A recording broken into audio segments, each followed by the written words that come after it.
Okay.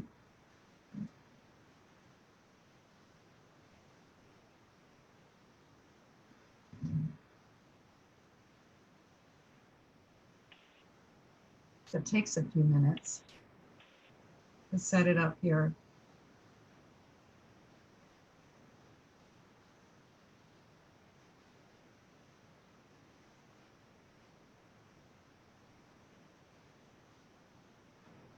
Can you all still see the agenda? No, Okay. there is something white there, but it's There there's we go. no text. All right, so you should see it now, right? Yes, Okay. and it's slightly Yeah. bigger for me. It's there. Okay, it's still loading onto Facebook. It's up now, Karen. It is? Okay, great. I'm looking at it. Okay, good evening and welcome to the Springfield Community Preservation Committee meeting. My name is Karen Lee, the administrative consultant, and today is July 21st, 2020, and the time now is 6 o'clock. The recording secretary is Suzanne Jovel, and the CPC logo was designed by Nancy Erbishot of TSM Design. Due to the COVID-19 pandemic and pursuant to the governor's executive order concerning the open meeting laws, the city of Springfield is providing public notice that this public meeting will be conducted using remote collaboration technology. This remote public Zoom meeting can be viewed on www.facebook.com/Springfield Community Preservation Committee.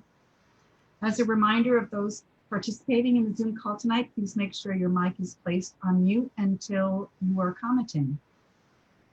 Applicants for the Springfield Community Preservation, let's stop sharing that. Applicants for the Community Preservation Act grant funding were invited to present a 5-minute presentation on their project.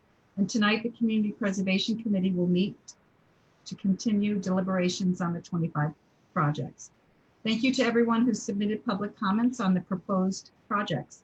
As background, the Community Preservation Act was created by the legislature and governor in the year 2000. It was adopted by voters in Springfield in November 2016, and the CPA ballot questions passed in all 8 wards, all 17 neighborhoods, and 63 of 64 precincts. This is Springfield's 3rd year of grant funding. The CPA fund is created via a 1.5 surcharge on real estate taxes and a statewide Community Preservation Act trust fund distributed to municipalities and funded by the Registry of Deed Fees. With a show of strong local support, the CPC hosted 2 outreach workshops earlier in the year, established a Facebook presence, refreshed the community preservation page on the Springfield City website, and developed a mailing list to inform and encourage individuals and civic groups to consider CPA as a funding resource for community-related projects. Photos of previously funded projects can be found on the CPC Facebook page. To contact, all right, I'm going to share the screen here. To contact the Community Preservation Committee by email, cpc@springfieldcityhall.com. Springfield City website, springfield-mass.gov/finance. On Facebook, facebook.com/Springfield Community Preservation Committee. By telephone, 413-530-1268. By mail, City Hall, Community Preservation Committee, 36 Court Street, room 412, Springfield, Mass. 01103. CPA funds are available to individuals or groups for recreational and open space, historic resources, and community housing. If you have a suggestion to increase outreach for next cycle, or if you'd like to be placed on our mailing list for updates, or you have a public comment on tonight's meeting, please use the information on the screen to contact the committee. In this cycle, there's approximately $2.1 million of funding available for the Springfield area. Projects funded in prior years are available to view on the city website, springfield-ma.gov, on the Community Preservation Committee page. 9 members serve on the committee and are appointed to serve a 3-year term. 3 members are neighborhood representatives and 1 member each from the Historical Commission, Planning Board, Conservation Commission, Park Commission, Housing Authority, and the Springfield Preservation Trust, Inc. And with that, I'm going to turn the meeting over to our chair, Robert McCarroll, to introduce the rest of the committee. Thank you for joining us. Thank you for the introduction, Karen, and welcome everyone. So tonight we have with us Lamar Cook, a neighborhood representative, Gloria DiFilippo, the planning board representative, David Finn, the historical commission representative, Juanita Martinez, the conservation commission representative, Terry Rodriguez, the park commission representative, Ralph Slate, a neighborhood representative, and I'm Bob McCarroll, the Springfield Preservation Trust representative. We may be joined by Willie Thomas, the Springfield Housing Authority representative, and Terry Mitchell, the other neighborhood representative, could not be here for family reasons. So the first item on the agenda is to approve the minutes of June 26th. So if someone could have a motion, that would be good. So moved. Second? Second that. All right. Any discussion? Hearing none. A vote, and these will be roll call votes. So Lamar?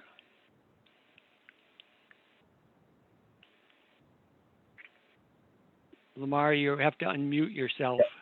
I apologize. Yes. All right. Gloria? Yes. David? Yes. Juanita? Yes.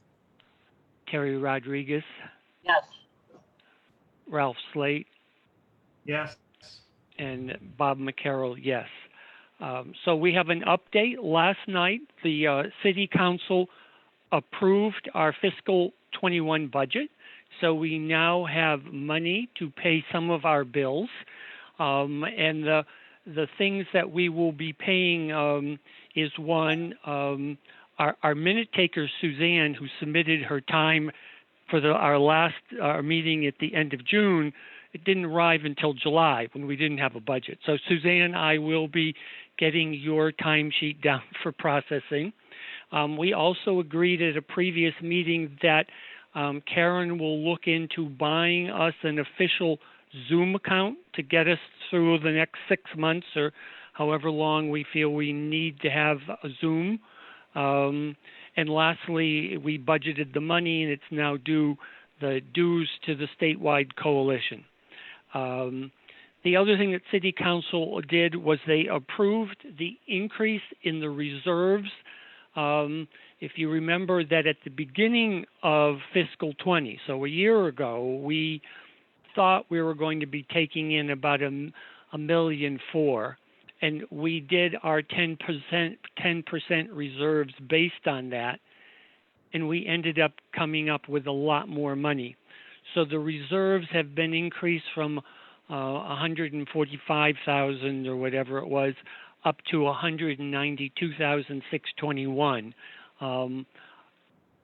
And you all received that additional stuff. So in terms of, the comptroller has said to us that we have available to recommend for projects $2,180,000 and some change. Of that, 192,621 is in our open space recreation reserve.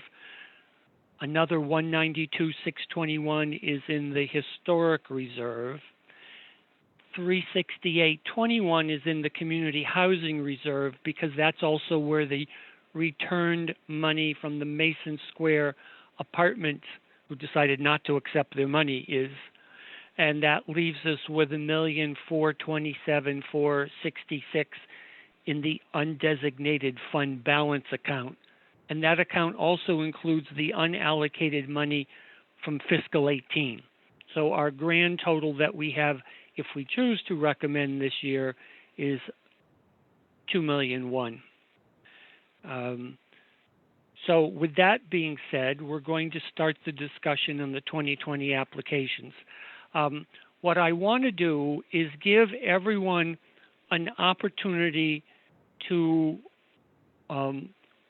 change their top 8 that we went through last meeting, if you wish, based on any of the information that Karen has forwarded from the applicants, any of the discussion that you heard at the last meeting. And it's simply an opportunity for you to say, Project X is no longer in my top 8, Project Y is. We will then recalibrate, and that will determine the order that we discuss the projects. You don't have to give a reason as to why you're taking a project out and adding a project in. You can do that when we actually get to deliberation. But now is just an opportunity for you to revise, if you want, your top 8 projects. And since I've got the phone right now, I'll just say that I am not changing any of my top 8 projects. So, Lamar, do you want to make any changes? I'll keep my top 8 as is. Thank you, Bob. No. Okay. Gloria? I'll keep mine. David? Yes, based on conversations from last month's meeting, I'd like to move my Zoo in Forest Park recommendation over to the Marshall Roy Field Park, the walking path project. So if I just make sure I understand you, you're taking the zoo out of your top 8 and you're replacing it with the Marshall Roy walking path. Okay. That is correct. Yep. All right. Terry Rodriguez, you weren't here last time.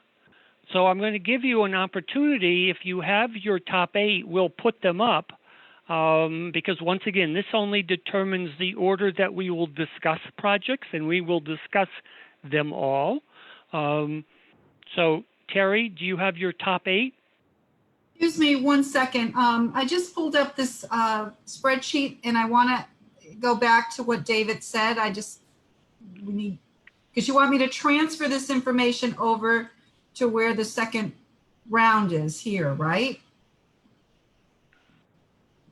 Yeah, this is just for us to determine. So under David's name, where he has an amount next to the zoo, to remove that.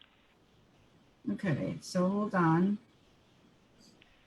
All right, so you're removing 200,000? Yes, and Karen, you can, if you need an amount, which you do, you can put the amount in that matches the other recommended amounts for 101,550. I'm sorry, which project? Marshall Roy walking path. It is on D5, column D, row 5. Okay, so 101,550, right? Yes, thank you. Sorry, I'm a little bit slow on the draw here. Okay, so That's all right, because it's giving Terry more time to think about what her top 8 are. And just for simplicity, Terry, you don't have to give us an amount at this point. You just have to tell us what your top 8 are. They don't have to be prioritized. They're not in any order. You just have to worry about what's your top 8 rather than your top 9th.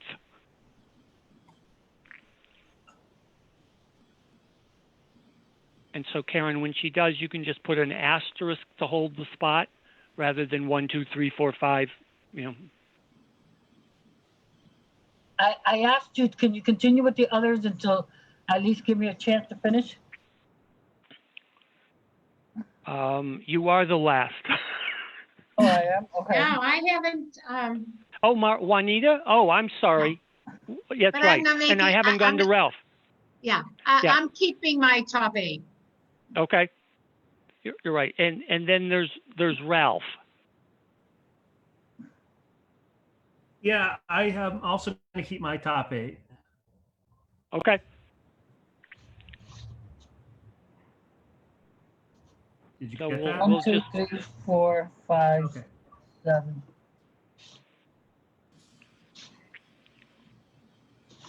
All right, I'm done. All right. So, Terry, why don't you just read off your top 8, and Karen will put an asterisk next to each one of them, and then she will recalibrate the projects based on the 2 changes that came from Ralph and David and yours. So I'm going back to the first round for her then. I'm putting it in, right? correct. Okay. Springfield Bike Park study. Oh. Thompson Triangle Park. Okay. Could you give me the number? Well, I don't, okay, the number's on the screen, right? But mine doesn't have numbers. Right. So the bike park is number 2, Bike park, number 2. Okay. and Thompson Triangle It's is number number 4. 3. Oh, is it 4? Number 4. Well, first of all, these numbers are not correct. Because the Stark project is number 1. Green Yes, that's Springfield is number 2. Springfield Yep. Bike Park is number 3. Thompson is number 4.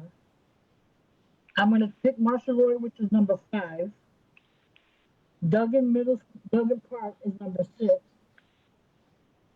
Yeah, Okay. Terry, you're coming through muffled. So let me just say, if I heard you correctly, so you've picked the bike park study, you've picked Thompson Triangle, you've picked the Marshall Roy walking trail, The walking path.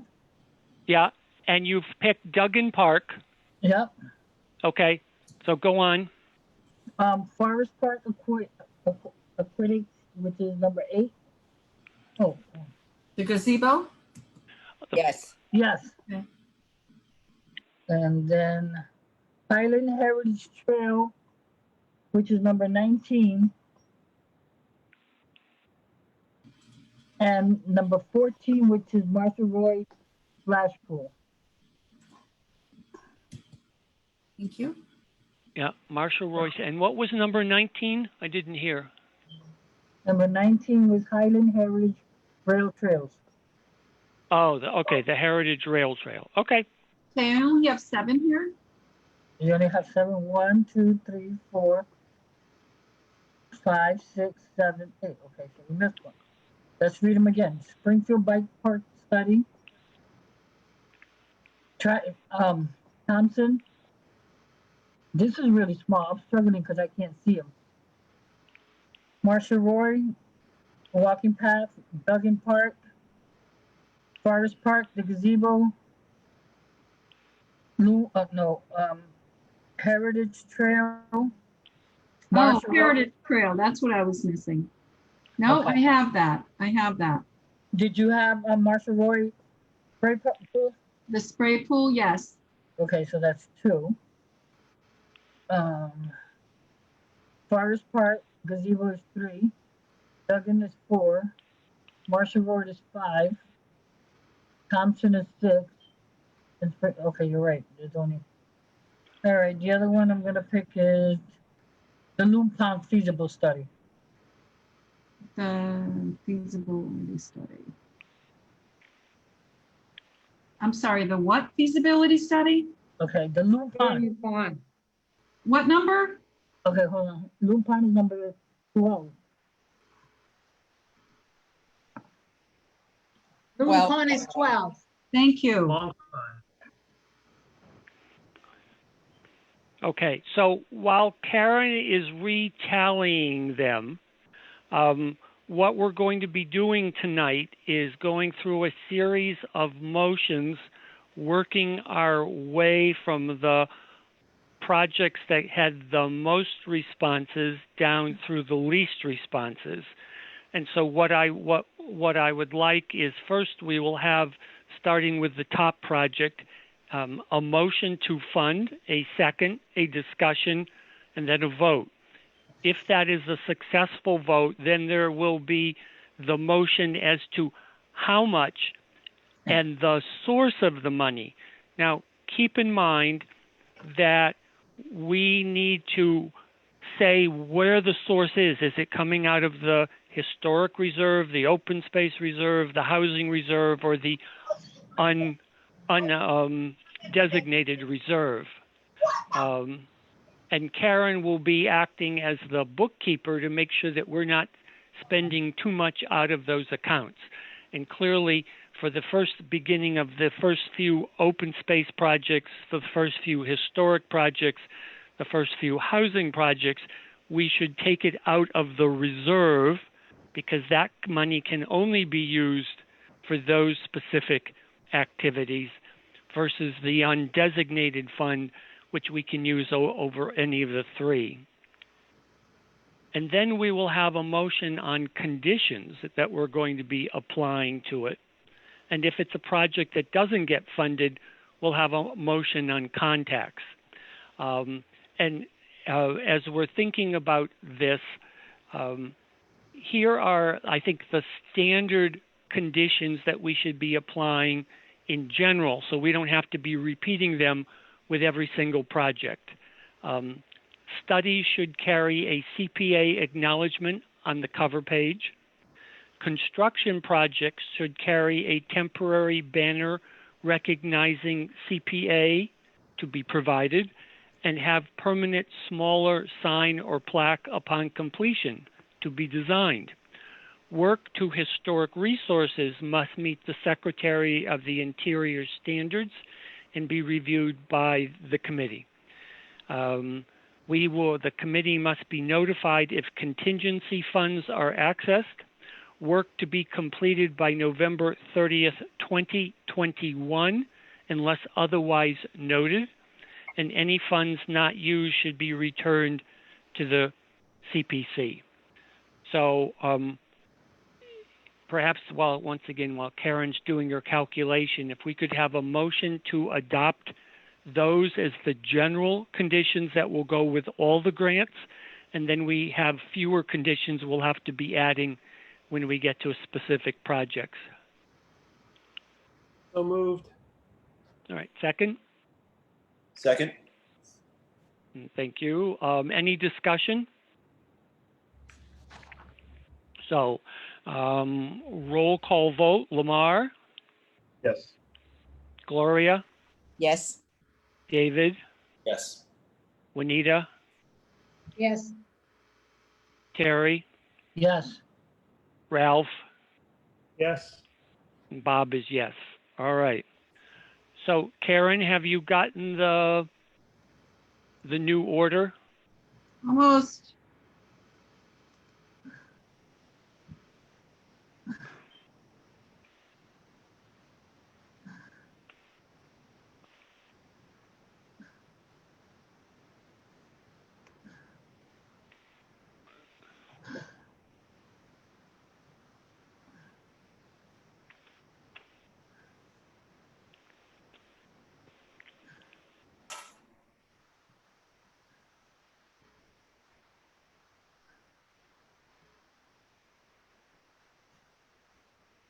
All right. Well, while Karen is doing that, I'm going to take up first the Regreen Springfield Invasive Plant Program, because that was the top project, and the changes that were made so far, I know, haven't affected it in the rankings.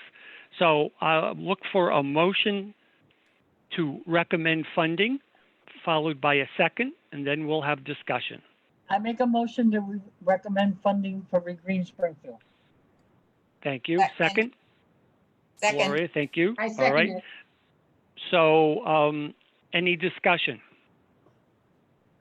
Bob, could we put in here where the money's coming from? We will do that when we vote on the money. So right Okay. now, it's the recommendation to recommend it. If this passes, then we'll have another vote with the amount of money and where it's coming from. All right. So if anyone wants to make a comment on the Regreen Springfield Invasive Plant Program. Oh, Bob, you can't see me. This is Ralph. Yes, I would like to say that I think this proposal is solid. We funded the same group 2 years ago, and they've done work in the various conservation areas, eradicating invasive species, plants. The amount that they are requesting, I know we're not exactly discussing it now, but in general, it's a low dollar amount, and I think it's a project that needs to be done to keep our conservation areas clean of species. Plants. Okay.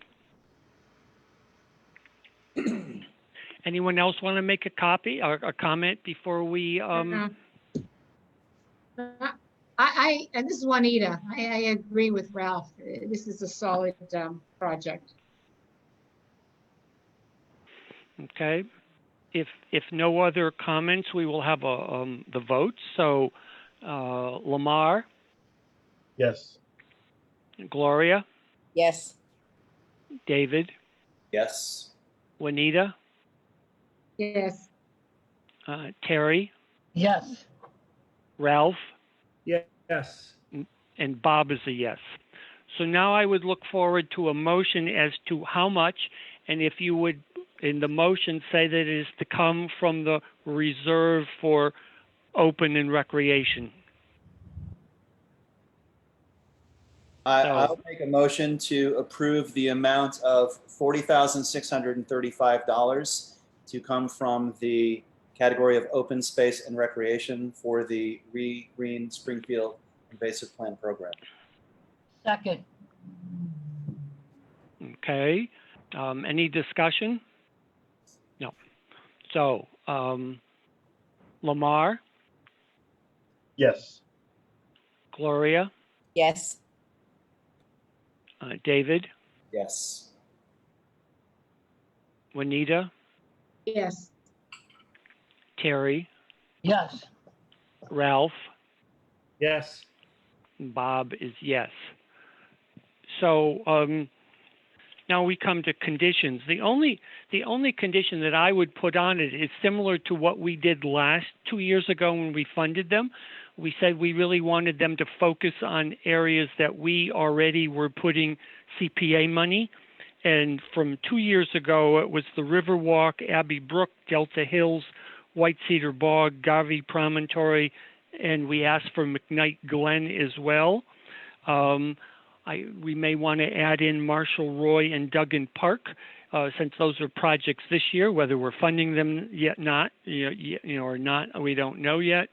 But clearly, we want them focusing on the ones on places where we've put CPA money. So I guess if someone would make a motion that we, maybe we can tweak it once we know where our open space money is this year, we can add it. We can just add it in to say that we want them focusing on wherever CPA money is being spent. Yeah, I'd like to make the motion that we request as a condition that they try to focus on the areas where we are spending CPA money in other projects. Yeah. If I could Okay. just take out the try, Ralph, would you be willing to take out that? They are to focus. All right. Well, we can also, I mean, because I'm just looking down here, and there's not that many where there is the Japanese police flower. So, but he could continue working because they haven't finished the riverfront walk. So, I mean,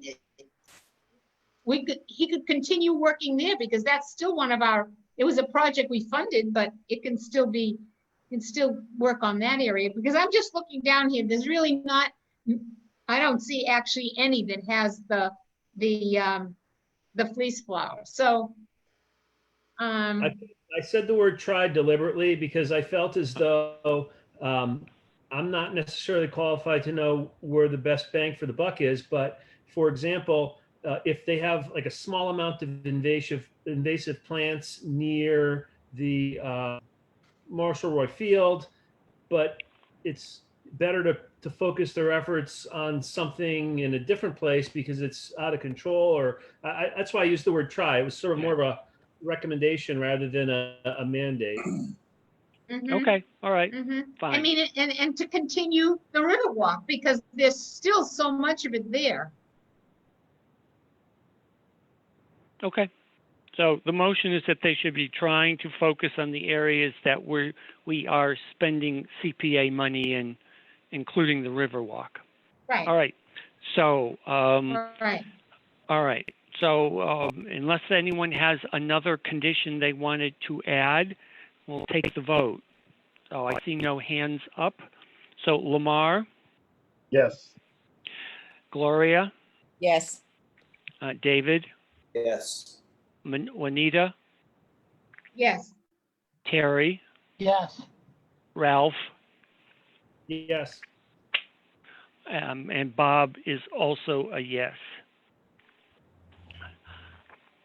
So if I've done the math right so far, the next one, and Karen, correct me, is the bike path study, which is one of the ones that has now 7 votes for it. Is that correct?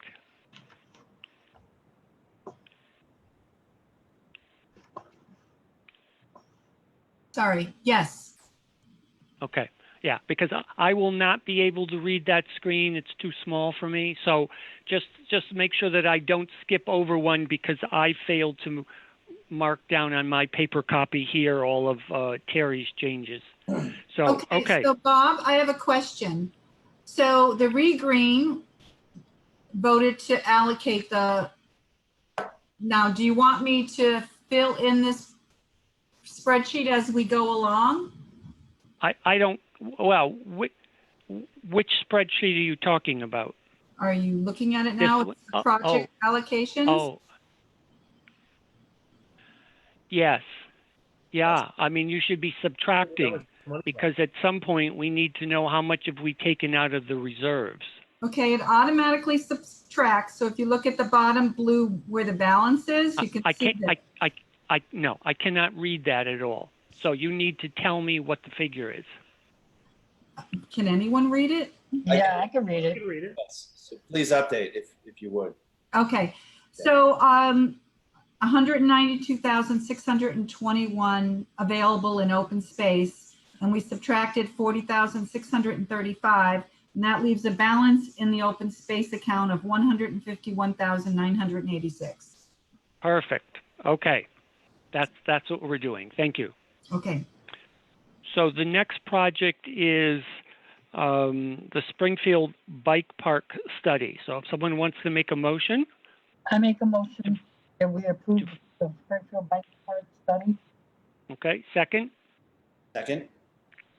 discussion. I think we should fund the study, but at a reduced amount.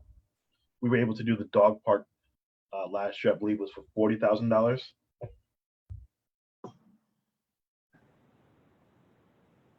Okay, so at this point, we're, Lamar, you can save that for when we actually vote on the amount, because right now we're just voting as to whether we want to recommend it.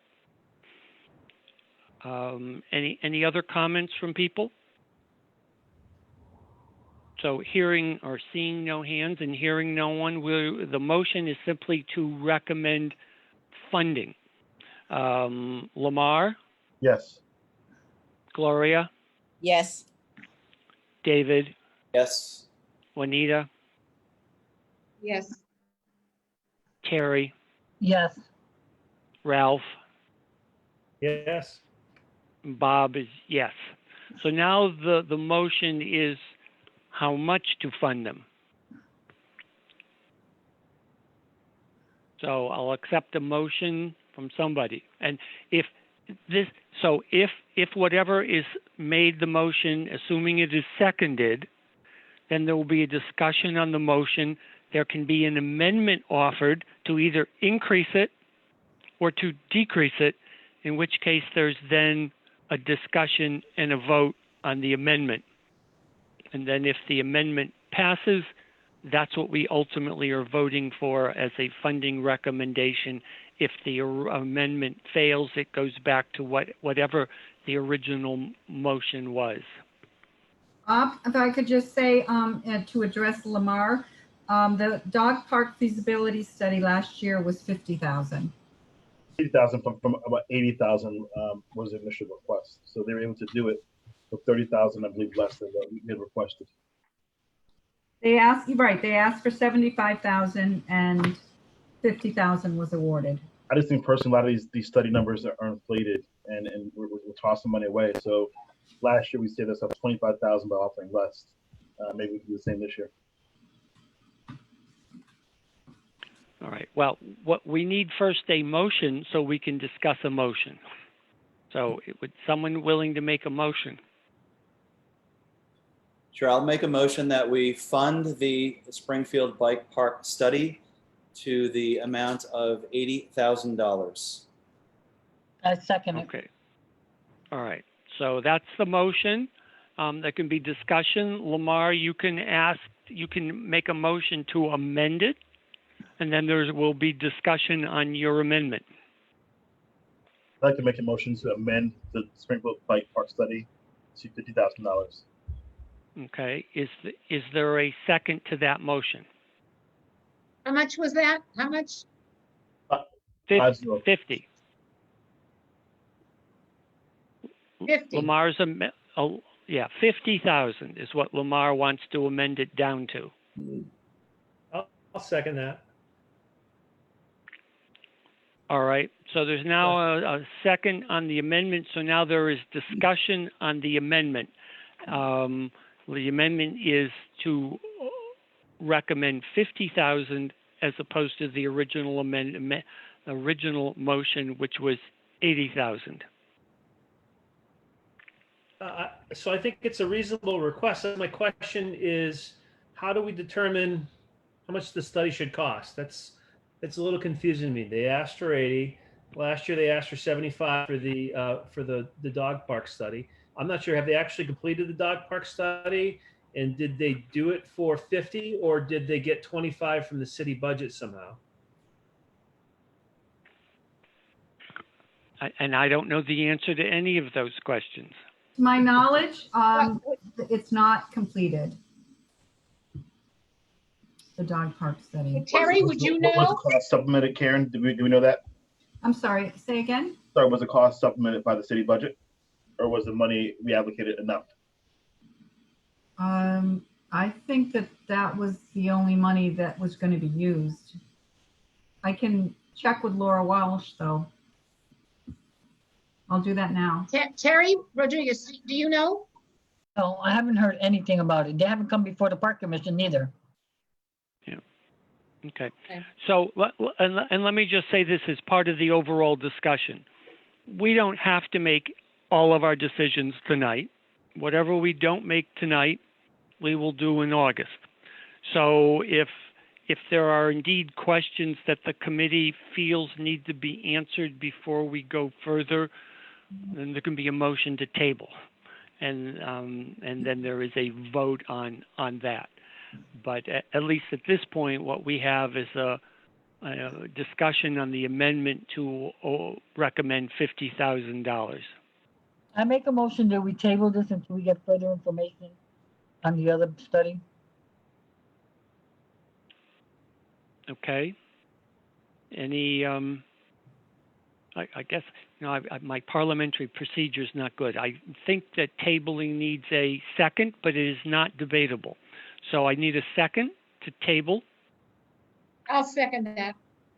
Okay, so now we're going to be taking a vote as to whether we will table this to a subsequent meeting in order to get information on what the status of the bike park study, and I'm going to add that where'd the $80,000 figure come from, the estimate.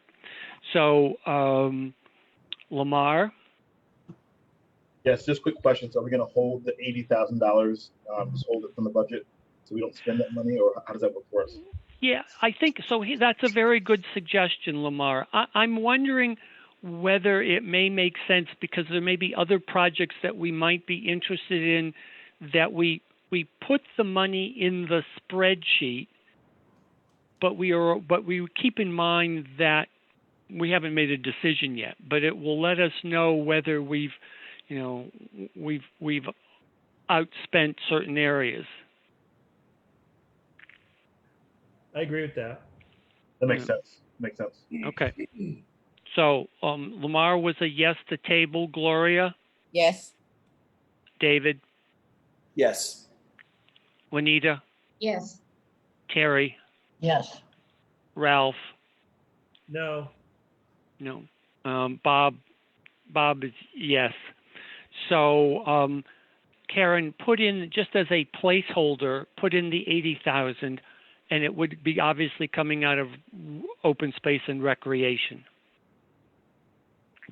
You know, this is one of the problems when we get a proposal, when we don't get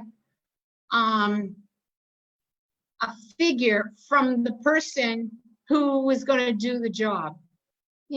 So when, take this one, when the park department just sends us an amount, but the person who's actually going to do the work, there's never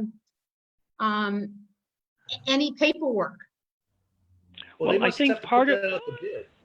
Yeah, they have to go out for requests for proposals. So assuming we give them the funding, they would then be issuing a request for proposals saying they're looking for, and there are some people that they usually deal with, and perhaps that's where the 80,000 estimate came from. But these are the questions that Karen will check with Laura as to how they arrive at the 80,000 figure, or from whomever, whether it's from Laura or whether it's from Betsy or Alex. I just think personally that this should be this should happen for all case studies or studies that we're looking to fund, just to make sure we're not getting shammed with their money. Mm-hmm.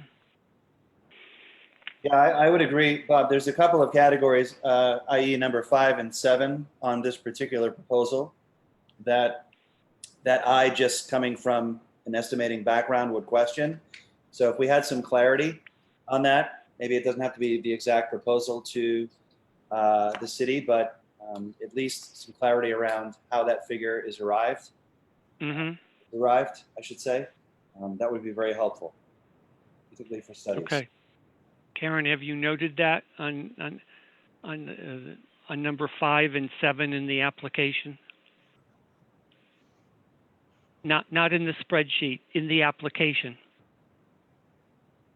We actually have some questions about number 5 that weren't answered, but we'll get there. We can Oh, discuss that. David, I'm confused. Were you talking about projects, number 5 and 7, or you were talking about not at something all. in the application? I was talking about items number 5 and 7 on the application for the Yeah. study. You mean- Those are two that jump out to me, and the others, I don't know enough about it. Just those strike me as somewhat high, and I would like to just have some clarity around, how are those numbers derived? Yeah. Okay. Karen, you're muted. We can't hear you. I'm sorry, you're talking about just the bike park study, right? That is correct. Items 5 and 7, did you say? Yeah, in particular, but I think to Lamar and to Juanita's point, just in general. But those are a couple, not just because of their dollar amounts, but more so. There's a variety of reasons I'm asking those questions, but those are two that stand out. Okay. Okay. All right. And what I may do then, David, is ask you to help Karen crafting the email that she will send. So then that it's addressing the issues that you've raised, and certainly Juanita and Lamar as a subcommittee could, if you want to be part of that, to make sure that the questions you have get answered, as opposed to we get some answers next time and then we think of more questions. Karen, I'll send you a draft in the morning, and we can. Okay. Yeah, and just carbon copy, send it also to Juanita and to Lamar in case they have another question they would like answered. Okay, we'll do. Thank you so much.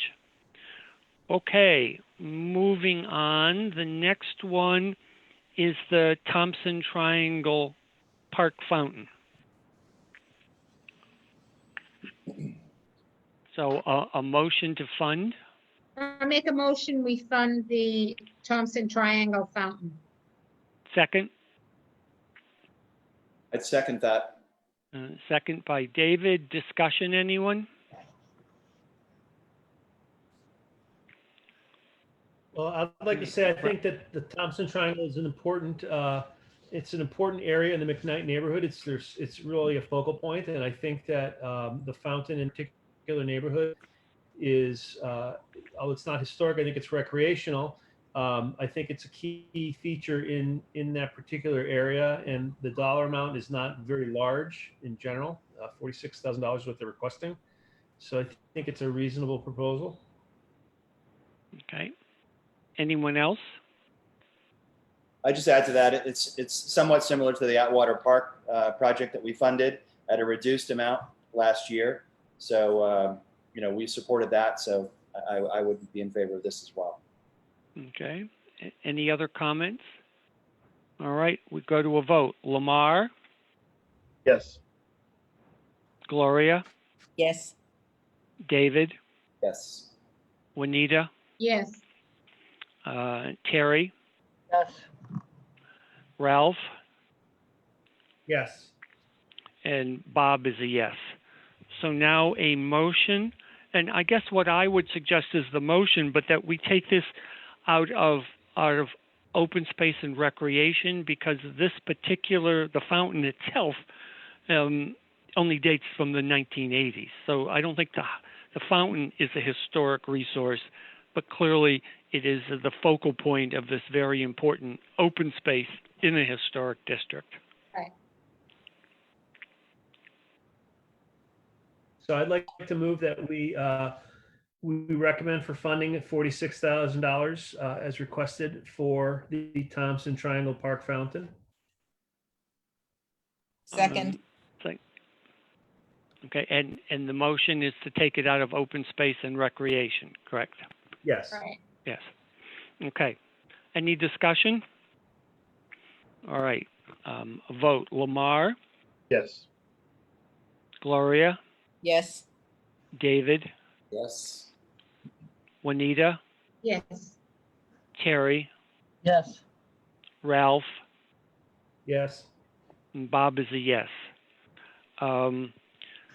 So I'm not sure whether there are any restrictions besides the general restrictions that we've already put on.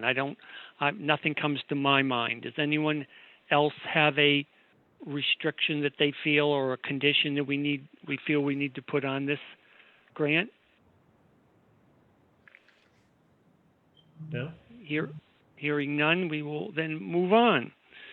So the next one, Karen, if my math is correct, is the Marshall Roy walking path.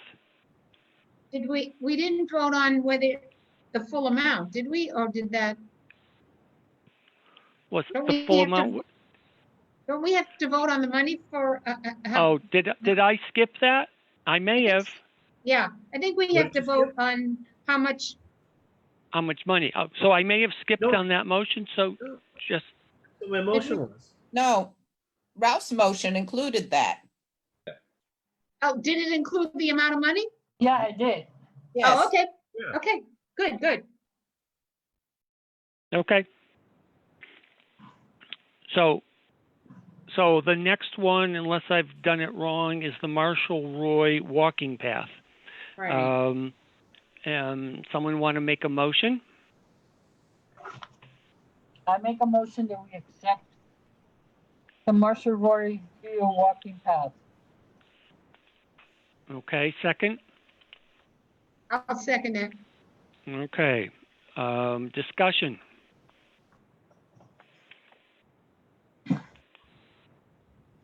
I think, again, this is another one of those, it's a solid request. It's a good project. I think this one is one of those no-brainers. I think it's a good one. Yeah, I will Okay. say, this is, I was on the fence on this one last month. It was not my original top 8, but based on discussions that we had as a group, I moved my support to this. So I also think it's a good project. Okay. Any other Yeah. comments? Yeah, I think Ralph? this is a good project because I think it's going to get a lot of use. It's going to be something that an entire neighborhood is going to have access to, and I think that's going to be a positive thing. Yeah, and I guess I agree that to me it's a facility that will get used theoretically anytime that we don't have snow on the ground, and can be used by little kids on their tricycles and elderly taking afternoon walks and everybody in between. So, all right, a vote to recommend Lamar, Yes. Gloria, Yes. David, Yes. Juanita, Yes. Terry, yes, Ralph, Yes. and Bob is a yes. So now, a motion on the amount. I make a motion, we put the full amount. I second it. Okay, $101,550. Right. All right, any discussion? No, hearing none, we'll go to the vote. Lamar, Yes. Gloria, Yes. David, Yes. Juanita, Yes. Terry, yes, Ralph, Yes. and Bob is a yes. And once again, on this one, nothing comes to mind on a special condition beyond the general conditions that we've already voted. So unless someone thinks of that, we will go to the next project. Hey, excuse me, Bob. Yep. If we look at the spreadsheet now, just as an FYI, the, oops, sorry. The, we are now, we need to pull the money out of the undesignated fund. So if you look at the spreadsheet at the bottom, you'll see it's a negative 75,000 in there.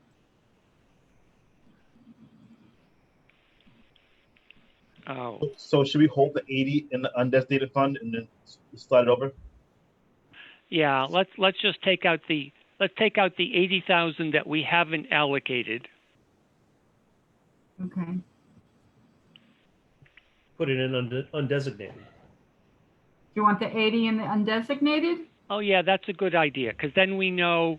Yeah, just so that we remember that this is a project that we're looking for more information on, and then, yeah. Okay, so there's now $4,436 left in open space. Okay. Undesignated, negative $80,000. Thank you, sorry. No, no problem. Yeah, because that number might change. Yeah, okay. And we can always pull the 4,000 from open space and add that to the undesignated, correct? Say that again, Lamar? We can always pull the last remaining $4,000 from open space if needed for the bug study. Yeah. Okay. We could do it for the next project. We could, just forgot to do it or whatever. Yeah, I mean, clearly when we are finished with all this, we want to make sure that we've emptied the open space reserve before we start tapping the undesignated funds for an open space project. All right.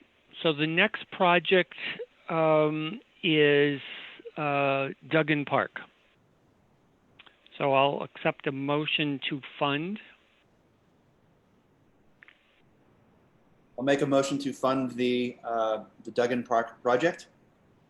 I second it, Okay. So I want to report a conversation that I had with Stuart at the CPA Coalition, which I had with him because I think that a portion of this application may not be CPA eligible. And what he said is the state law clearly says that under recreation, that stadiums, gymnasiums, and similar structures are not CPA eligible. And so as we have our discussion, I raised the concern as to whether Plum Field, which is a $500,000 request that includes the track and the field and the bleachers, and if you look at your map, has a fence around that whole part of the facility and has the concession stands, really isn't a stadium. And one of the points he said is, don't think of a stadium as Gillette Stadium, because cities and towns don't have athletic facilities like Gillette Stadium. think of a major football field for a high school. And so he said we needed to be very careful because it's a slippery slope between, yes, a basketball court and yes, a baseball field to something that is more structural. So I raise it. I'm in favor of supporting the project, but I'm in favor of the parts of it that are the baseball field, the fitness center, track, the walking trails, the community gardens, and the basketball. Couldn't we just specify the community preservation money after we use? Carrie, I couldn't hear you. I said, couldn't we specify, be specific to them and tell them that our monies have to be used for specific stuff? Well, Did you understand I don't what I know if said? I don't know if anyone else could hear her better. I still No. couldn't hear you, Terry. I think Yeah. Terry was saying something about using other funding for the things that aren't eligible and using our funding for the things that are eligible. Exactly. Oh, well, thank you. Yes, I mean, Stuart said, yeah, if you can fund anything that you feel is under open space and recreation. But he said that a stadium is clearly mentioned in the state law, and he thought this sounded awful lot like a stadium. So if there are other aspects besides the ones I mentioned, I mean, I had sent on to you the park department's breakdown of the $1 million they were asking for. And they sort of rounded. They said the track was at $250,000, that the Plum Field, the field was $250,000, that the basketball, baseball, fitness center was $250,000, and that the community gardens and the walking trails and the landscaping were $250,000. So that's how they broke down what they were looking for us on. Whether there are other things, because this is a $2.5 million project, that we would say, oh, we can better fund that. I don't know.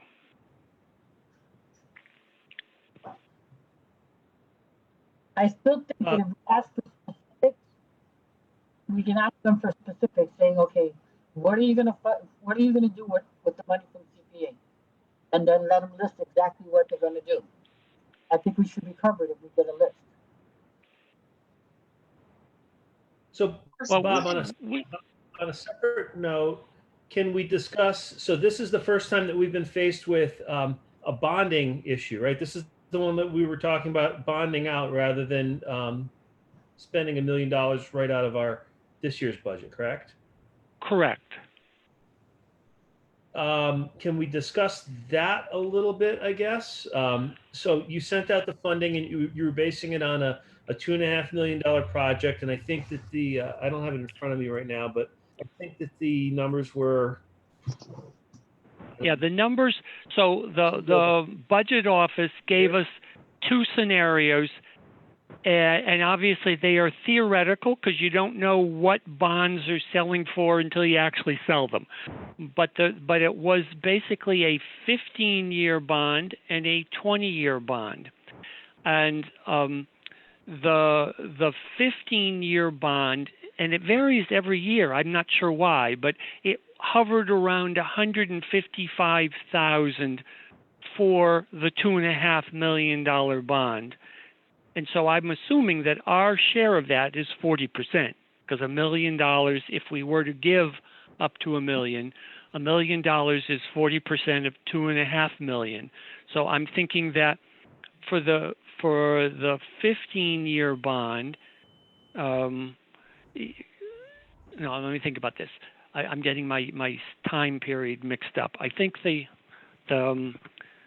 15-year bond, I've got it here somewhere. Hold on just a second. So the 15-year bond, the payment every year was hovering around $190,000. So that brings it to the high seven. The CPA share would be about $70,000 a year, $80,000 a year rather, for 15 years, and the 20-year bond was about 150,000 a year, which means our share would, or no, 20 years. So for 20 years, we would be paying about 60,000 a year.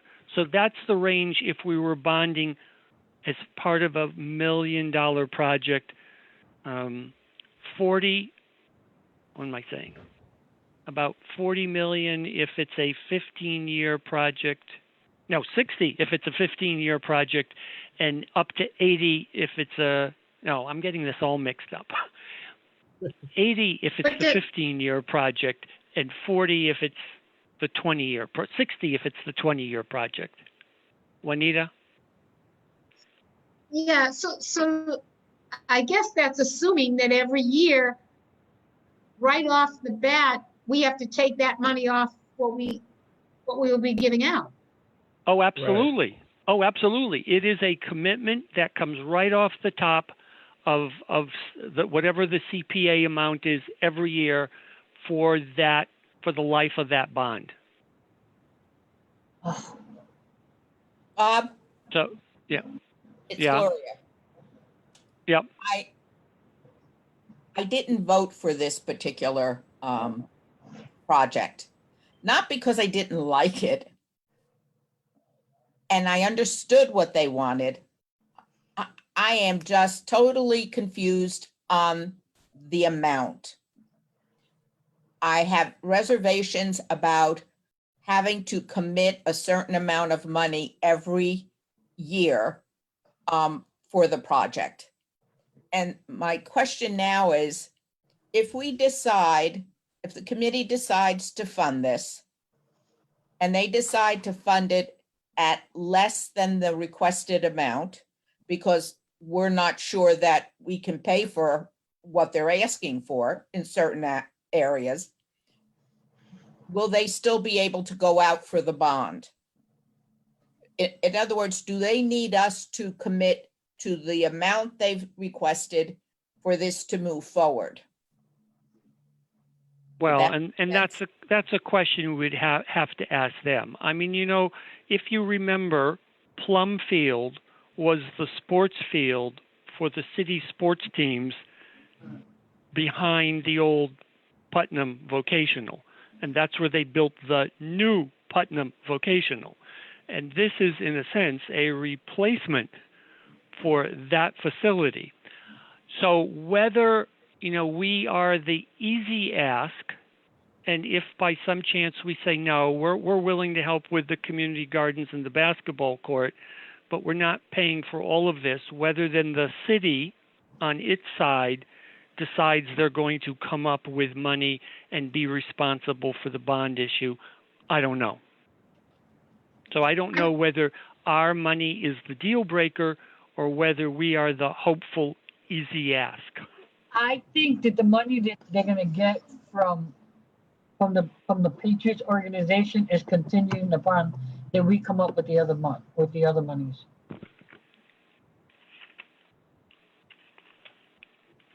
So I guess I'd like to weigh in here. I don't see any urgency for this particular project. It's a nice project.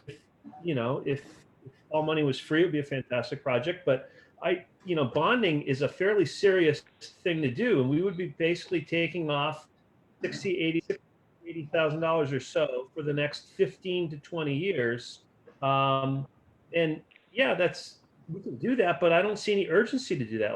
This is not a project that is rising above everything else for the next 15 or 20 years to do this. And I question whether or not, so the park already exists, so it's sort of like refurbishing it. It's a school committee. It's a school committee property right now. It's being transferred over to the Parks Department. So it seems as though that's making it eligible for the CPA funding, I guess. But I don't feel like it's not really super strong. It's nice. I think I would be comfortable with, instead of bonding, which is, again, for just too many years of money coming off the top, with with giving them each year, if they want to do a project in the park, paying for a project. If we want to pay for the basketball courts, as Bob was saying, or the community gardens, but we don't have that kind of money to take off so much of our money each time, and that's a long time. Even if it was 4 years at $250,000 a year, to make up the million, that's a lot of, that's taking money. I don't know. I don't feel comfortable with this. Yeah. Well, And let I me don't just feel say this. comfortable with the bonding. Yeah.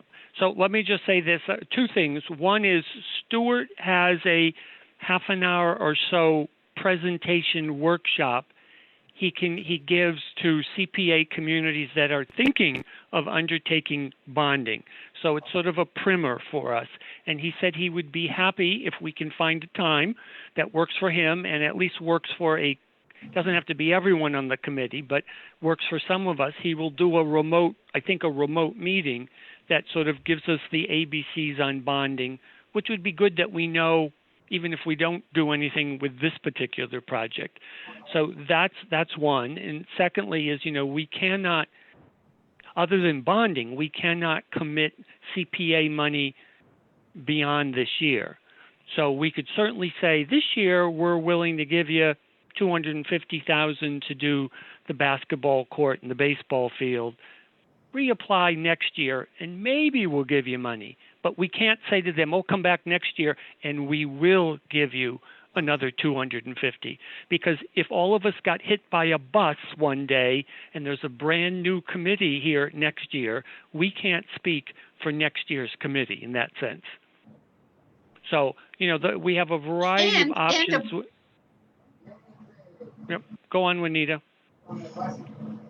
So, I mean, even take the bus scenario, what would happen if voters decide they don't want CPA anymore for whatever reason?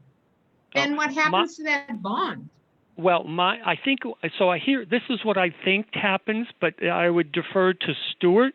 I think that if CPA were to disappear, I think there's something in the bond that says the city, through its municipal sources, becomes responsible for it.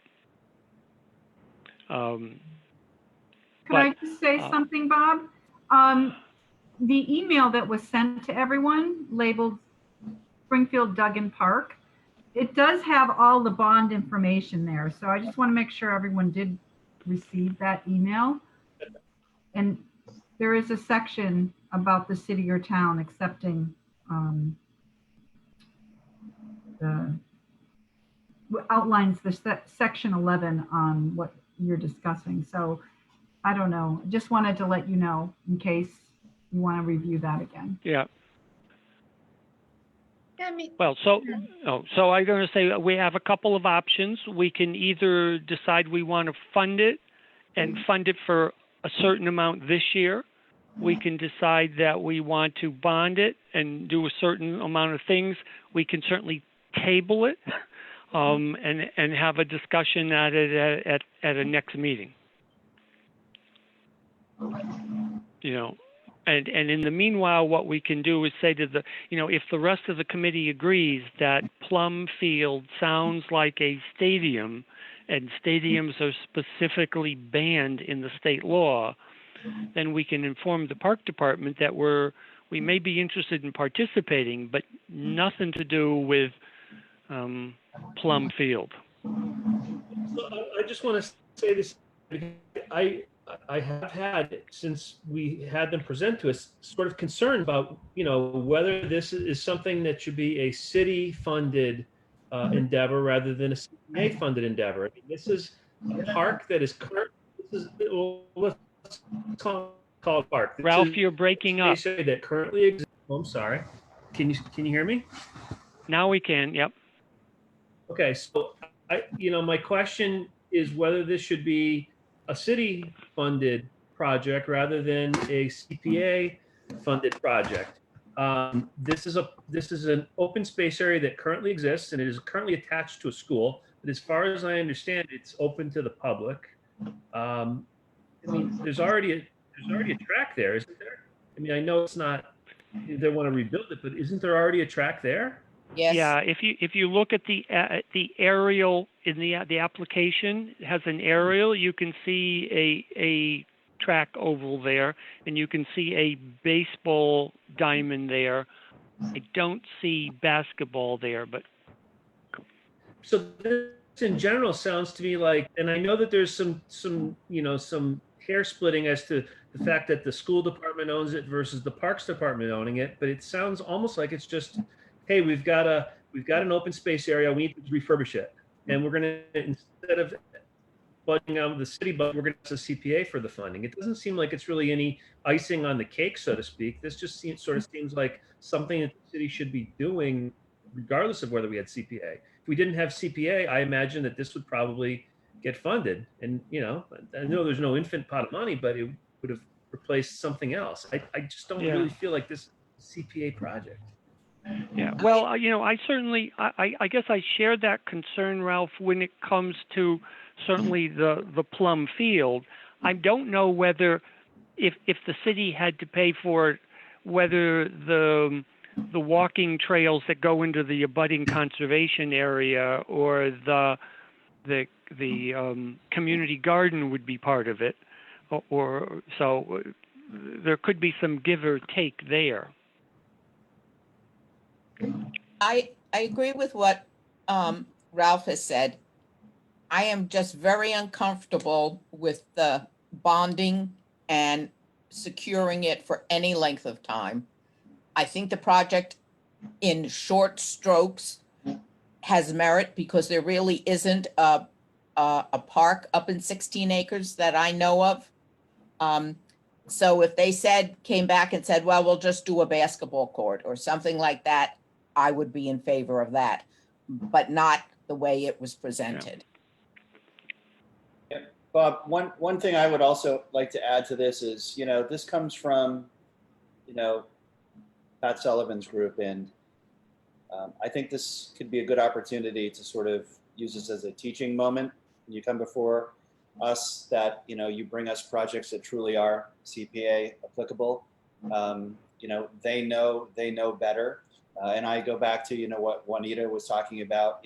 Come to us with a specific project that's clean and simple, and we can say yes, we will fund it, as opposed to getting into this big complex dialogue about bonding and what does or does not qualify for CPA funds. So, just some commentary on that. Okay. Well, I mean, let me just say this. Once again, one of the options that we could do and do it tonight, if we wanted to, is decide that we're going to fund a specific aspect of this for a specific amount and let it go at that. The other thing we can do is table the whole issue, and I would be happy to see whether we could set up some kind of meeting with Stuart to give us a tutorial as to what bonding does involve. I don't want to go that far. Honestly, I would like to vote on this tonight, because if we table it, then we really have to sort of avoid awarding, a certain amount of money that we can't award to other projects. And if there's not enough desire to fund this project, why go through the sort of the extra work tabling it and then having to pick somebody up later on? So could we at least just figure out if there's enough desire to move forward with this project in some way? Ralph, does the fact that we've exhausted our open space budget change that? No, because I think we can No. then use the undesignated money. Designated, yeah. Oh, yeah, that's right. The undesignated Yeah. can be used for any one of the three. The idea, though, is to empty the reserves first, because if you leave money there and you then get to a project that can't be funded by that category and you've spent all of your other money, you can't help Right. it. So Yeah. Stuart always says, empty your reserves and then start going into your undesignated funds. I mean, I guess the only other thing that I would say is, if we decided that we were funding component of this year to the max, we'd be putting $250 aside, and that would have to come out of undesignated at this point. If, however, we ultimately decide that we're going to be bonding, that figure goes down to we will be setting aside $60,000 to $80,000 this year and next year and the year after. But it means that bonding would allow us to fund more projects this So why year don't we as take- opposed to. But Juanita, So why don't we take a vote on the bonding issue?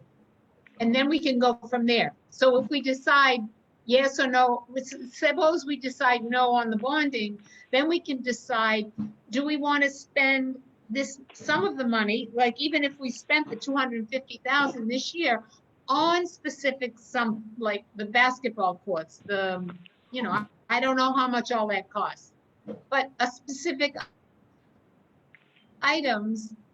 So I think we really need to find out whether we really want to go for the bonding or not. My question is, how can we bond a project if we don't have the exact amount of the project? If we're subtracting the fun field portion, not to mention the estimated portion of the basketball courts is a little inflated. How do we bond for it about we don't know what we're bonding for?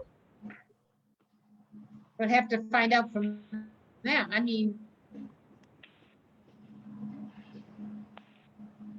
well, that's right. I mean, I guess the issue that would have to be found, if we decided we were interested in bonding, we'd have to have subsequent meetings to make sure of exactly what are the components that we're willing to finance and what's the cost to them. Because you're right, we could end up saying, well, we're not willing to bond for $1 million. We're only willing to bond for $600,000. Listen, at this point, I think that there's a lot of unanswered questions and we're going back and forth. I think we should table it, get the rest of the information, whether we want to do the bonding and the education on that or not, and then decide from there. I think we should vote to see if the interest is there anyways. Lamar, can you repeat yourself, please? I think we should just take a vote to see if the interest even exists prior to bonding or funding the project. yeah. Of funding the project. All right. Well, then, I forget whether we even have on the table a motion to fund. So I don't think we do. I think we've just sort of been discussing. So, and has Ralph disappeared? Yeah. I'm not seeing him here. Joyce, do you know, Joyce, did we have a motion to fund this project? Oh, she's mute. Suzanne. But I'll make a motion to fund the Oh, project. Suzanne, I don't know Okay. why I said I Joyce. second it. Okay. All right. So there is a motion now by Lamar. Second. By Terry. Terry second. So now a discussion. Is there interest in funding this project in whole or in part? I guess that's the question at this point. I'll make a motion to fund the project for the $250,000 for the basketball court, the track, baseball fields. I second it. Wait a minute, don't we already have a motion that's been Well, Wait a Lamar, I minute. guess. Lamar, Lamar made. We made the motion to fund it, but then we amended the motion for the he's amount. muted. Okay, so Lamar changed his own motion from simple funding to say that we're willing to fund up to $250,000 for the basketball court and The basketball what court, the baseball. And the track. well, no, the track is the But we thing have that's to get, I'm sorry, so the basketball court, the baseball field, yes. yeah, and I think what they had said is the basketball, baseball, and the fitness area was what about it says here- $250,000. What it says here is basketball, baseball, community garden, and trails. and that would be 250,000? Yes. That Well, then- doesn't seem right. That Or amount. whatever. If that's what they said it was, I know it's going into a fund, but if that's what they said, those are fine, and each one of those can have a CPA plaque that would be fine. There are basketball court, the community gardens, baseball field. It seems like a lot of things for 250 $100,000, but maybe we should get a little bit of a better breakdown on that. Yeah, I'm not looking at this, but Lamar, do you happen to know, is there a scope of work for those particular projects? Well, Yeah, it has we had project a scope of scope. work, and it was the numbers were questioned. They're actually supposed to come back to us with a better set of numbers, which we never received. Yeah, so what they so in the application was a fairly detailed breakdown by construction type. And we said, no, we want a breakdown by activity, by recreational component. And what they ultimately sent us, and which I think got forwarded to you, was a little 2-page email that basically said that the basketball, the baseball, and the fitness was $250,000. The community garden, the trails, and landscaping was $250,000. The track was $250,000, and the athletic field was $250,000. We've not gotten anything more specific than that. I mean, how can all of that just coincidentally be 250? Well, It's always 250. For every project the city gives us, that's the blanket number we receive. That's Yeah. right. Every single project that the park department gives us is 250, Yeah, and Lamar, to your and there's earlier, never a breakdown, except a very vague breakdown. Anyway, so it's 250, but maybe if we get some exact figures and we fund something, I would be comfortable with that. I don't think I'm comfortable with the bonding. And also, too, I think one of the questions that I'd asked, well, the size of the basketball court was about twice the size of an NBA regulation basketball court. So I questioned that, and they never came back to us with the exact measurements. Okay, so let me just say, because I'm the naysayer, this is not necessary. This should have been presented when the project was presented to us. There should have been more information about bonding, because this is something new to us. Now we're going, well, 250,000 for all that doesn't sound right. Oh, the basketball court is too big, it should be small. This is not what we should be expecting from the Parks Department. I'm sorry, it should have been better than that. agreed. My vote is no. right. So the motion that we have that Lamar made and then amended his own motion is to approve this at $250,000 for basketball, baseball, and community garden. And however they want to spend it within that amount of money. And I second it. And Terry is seconded. So that's the motion that we're discussing. Recommendation of $250 for Duggan Park to pay for basketball, baseball, and community garden. They may exceed the $250, but those are the components that we've identified that we're willing to recommend. Bob, I have a question. So, If we awarded and I think this would cover that, but let's just say they were asking for 86,000, or that was our vote, and that wasn't enough to cover a project. What happens to the funds? They come back. They come back. yeah. If the project doesn't take place, the funds come back to us. Okay. All right. All right. So unless there's more discussion, we will have the vote. The motion is that we recommend Duggan Park for a maximum of $250,000, and the components that we're interested in funding are the baseball field, the basketball courts, and the community garden. So, Lamar, Yes. Gloria, No. David, No. Yeah, Juanita. the thing is, I would say yes if we had an itemized bill. I want to know that this money is being used for those particular things. So I don't know. You can always add that to the motion. What did you say, Terry? You can always amend the motion and add that if you want an itemized breakdown. We're voting.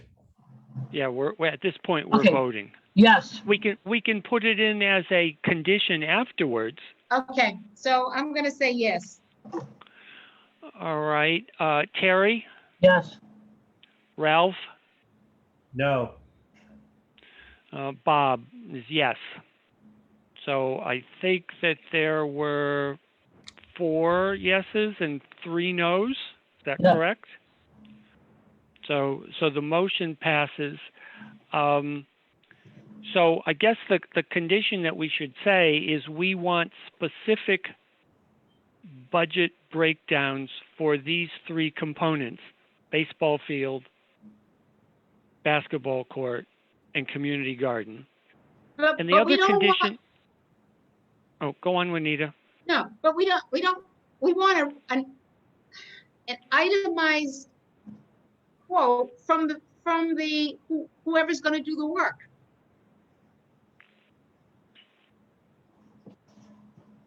I don't want to say, $100,000 for basketball court, $50,000 for the community gardens. I think I'd like a breakdown of, But they don't have Okay, someone doing would the be my work condition. until they've got a funded project. So the best you're going to get is whether Well, they either through the park staff or if there is a contractor that they work with who might do that for us. but we get other proposals with a breakdown. The museum gave us a total breakdown, Hmm. right to the penny. I mean, there have been many proposals that we have that have a complete breakdown.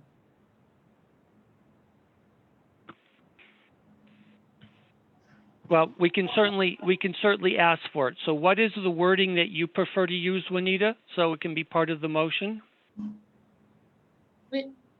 To have a breakdown, Of how much the specific projects and we want cost. yeah, each, the community garden, the basketball court, baseball field, how much it would cost Each one specific. each item. Each one. Okay. All right. And the other condition that I would put on this is that the community garden be available to the community and not parceled out among the classes. Because I'm assuming that when I hear the term community garden, it means that people who live in 16 acres or nearby can sign up for a plot. Not that, gee, all of the home rooms have their own little garden out there. Because Well, that that's would be not a a community garden. No, that would be a school garden. Correct. Yeah. So those would be the 2 conditions we put on it. We want an individual breakdown of the 3 activities that we're willing to support, and we want assurances that the community garden is indeed available to the community and not reserved simply for the school classes. Okay? So vote on those conditions. Lamar? Yes. Gloria? No. David? Yes. Juanita? Yes. Terry? Yes. Ralph? Yes. And Bob, yes. Okay. So I think the next one in terms of response with Terry's vote is the Forest Park Aquatic Gardens gazebo. Excuse me, Bob, now, should I put this on the 250,000 on the undesignated fund? Oh, yeah, okay, yeah. I guess we'll have to amend the motion that it comes out of undesignated funds, assuming that's acceptable to everybody. Yeah. Well, do you want to pull the last 4,000 and some change from the parks, open space, and then take the rest from undesignated funds? Well, we have 2 choices, I guess, Lamar. We can pull it out of there, and then take the rest out of undesignated. or we can do that with the next project, which is what we're going to be talking about, is the Forest Park Aquatic Gardens gazebo. What happened to the Brookings Apartments? Well, because of Terry's choices that only now got Oh. added in, Right. the I see. aquatic garden has bumped above Elias Brookings. Okay, you're right.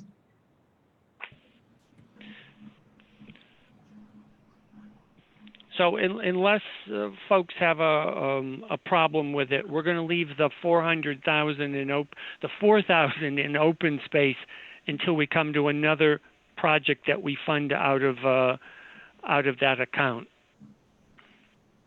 So if I could have a motion regarding the Forest Park Aquatic Gardens. I make a motion, we support the Forest Park Aquatic Garden gazebo. All right. Second. Second. Okay. Discussion.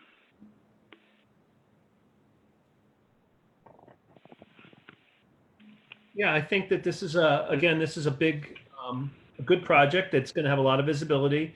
Forest Park is the largest park in the city, and it gets used from not only the neighborhood, but from all across the city and from other cities too. And I know that in the past, we did have a gazebo there, and it was heavily used, particularly people use it for wedding photos and that kind of a thing. So I think it's a very highly visible and positive project. Okay. Anyone else want to make a comment? No. So, all right. We'll go to votes. Lamar, Yes. Gloria, Yes. David. Oh, David, you're muted. No, I'm sorry. Thank you. So was that a no? It was, yes. Oh, okay. No. Juanita, Yes. Terry, Yes. Ralph, Yes. and Bob is a yes. So now a motion to fund, and the motion would be to take what's left of the open space reserves and the remainder of it from the undesignated fund. So moved. Full amount. Okay, second? I'll Second it. second it. All right. For Juanita. Yeah. Yeah, and Karen, you're doing the math to figure out what we're going to be taking from the undesignated reserves in order to get us up to the 110,000. Yep. Yes. Okay. So in favor of the motion, Lamar, Yes. Gloria, Yes. David, Yes. Juanita, Yes. Terry, Yes. Ralph, Yes. and Bob is a yes. And once again, I have no conditions that come to mind that are needed for this beyond the general conditions we're putting on. So the next one is the Elias Brookings Apartments.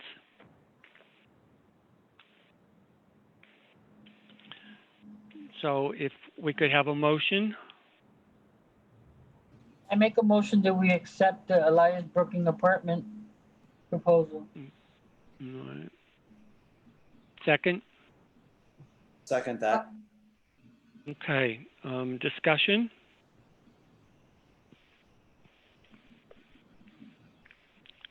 Are we entertaining this under housing or historic?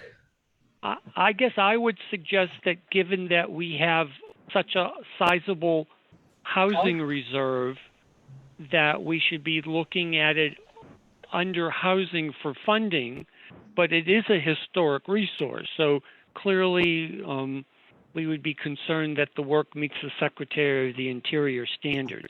This is a project that clicks both boxes. It is community housing, and it is a historic resource.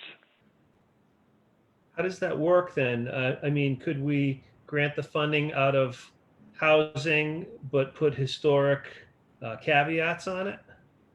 Yes, and in fact, that's what we did with the Mason Square Apartments, who ultimately didn't accept them. But we put both. We required an affordability restriction because it comes out of housing, but we also said the building needed to either be in a local historic district or it had to have a preservation restriction because it's a historic building. So Couldn't we split their money out of both of them? Say that again, please, Terry. Couldn't we split the money in both categories? We certainly can. We could split it. Half comes out of historic and half comes out of community housing. And then it would have to comply with both rules. Correct. We would make them comply with both rules even if we didn't, because that would be a condition. But we clearly can split it. Yep. So then I guess my next question, I know that certainly we would be getting a historic preservation restriction as part of this in return. Now, on the affordable housing side, are we getting anything in return, or are we just throwing money in this? Well, I mean, what we would be getting is, so here's my understanding, is that CPA affordability restrictions start at 100% of median income and go down. But the restriction is for perpetuity. The other programs, which have lower income limits, are only for 50 years. So we would be saying that, of a certain number of the units, based on how much money we ultimately give them, we would be looking for permanent CPA affordability restrictions.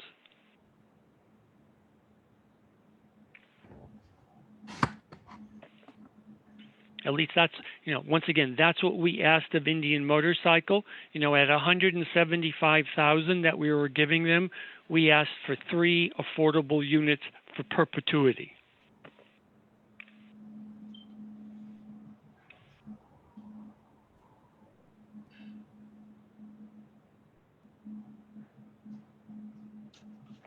So I guess unless we have any other comments or questions, we would then have a vote. The issue of where we fund it from would be the second vote. And the funding amount. Pardon? And the funding amount as well. And the funding amount and the sources, yeah.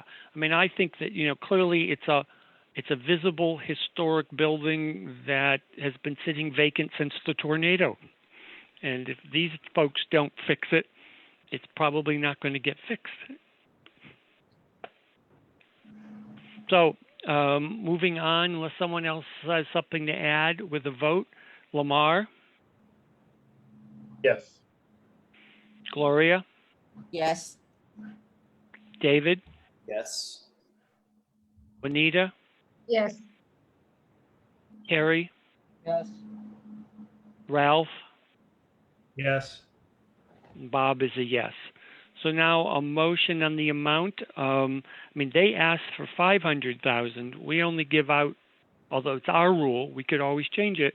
We give out 250 per project per year. They may come back next year and ask for another 250 if we do that. So I would suggest that probably the motion should be, 250 this year. And if the maker wants to split it between historic and housing, we can do that. And Karen will simply split the money between the two reserves. I will make a motion that we fund the Elias Brookings Apartments CPA application in the amount of $250,000 under community housing. Second it. Okay, any discussion? That's the whole thing out of community housing? David's motion was the whole thing out of community housing. Yes, and I say that because it's in the application. It states, their willingness to restore things to historical standards. But I'm not hung up on that personally. I think the funding is how it's, if you'd like to divide it, certainly can make an amendment to that. My comment would be is, pardon? I'd like to make an amendment that we split the funding between historic and housing. Okay, second of that? I'll I'll second. second. Okay. So I guess the only thing that I would point out to the committee is if we get to the end of our votes and we've spent all of the undesignated money and we have another project that's not housing that we want to help, we don't have the money to help it because if we may end up having money left in the housing account, and that can only be used for a housing project. Well, the only reason I made it is because I felt like we maybe have a stronger leg to stand on for asking for the historic restrictions basically being made into a local historic district if we give them money from the historic pot. Okay. But I do appreciate your point. Perhaps we could not split it 50-50, but split it 200 out of housing and 50 out of historic. Well, you know, the other thing we could do, Ralph, is this is what we will decide when we get to the end of our voting. If indeed the scenario that I've outlined, which is, oh, there's a project we'd like to help, it's not a housing project, we have no money, we can come back and amend this and decide that we're taking more out of, it's all coming out of housing or a larger portion's coming out of it. Okay, I'll withdraw my motion because actually now that I think about it, if we had already allocated our housing and historic money based on a different voting order, it wouldn't really matter if it was all coming out of undesignated. So I guess that where the money comes from doesn't really give it strength one way or the other. That's the because it other could have thing. been very designated. Okay. So I withdraw my motion. All right. So Ralph's withdrawn his motion. The motion is to award $250,000 to come out of community housing. All right. Lamar, Yes. Gloria, Yes. David, Yes. Juanita, Yes. Terry, Yes. Ralph, Yes. and Bob is yes. So the conditions that we have are, one, we will be expecting that either the building will petition to become a local historic district or give us an exterior preservation restriction. And two, we will want permanent affordability restrictions on, I guess I'm suggesting 5 units. I'm thinking 50,000 a unit, and therefore 5 units. And the other thing is in their application, they said their timetable would be, they would be ready for occupancy in April of 2022. So this will be an exception to what we've already voted as the generic requirement, which was November 30th, 2021. So those would be the 3 conditions: preservation or local district, affordability, permanent restrictions on 5 units, and completion by April 2022. And you know that the 5, that money will support 5? No, it's sort of, I've sort of just figured 50,000 a unit and done the math. Okay. Something for our money. Say that again, Ralph? We have to get something from our money. We can't just sort of say, you know, because we Oh, need no, the no. permanent, we need the permanent, yeah. But we No, can't, no. we can't require it for the entire project because that wouldn't be fair, you know, essentially. It's too big of a project to require and too small of a percentage to require full on the entire property. So I think 5 is fair. Okay.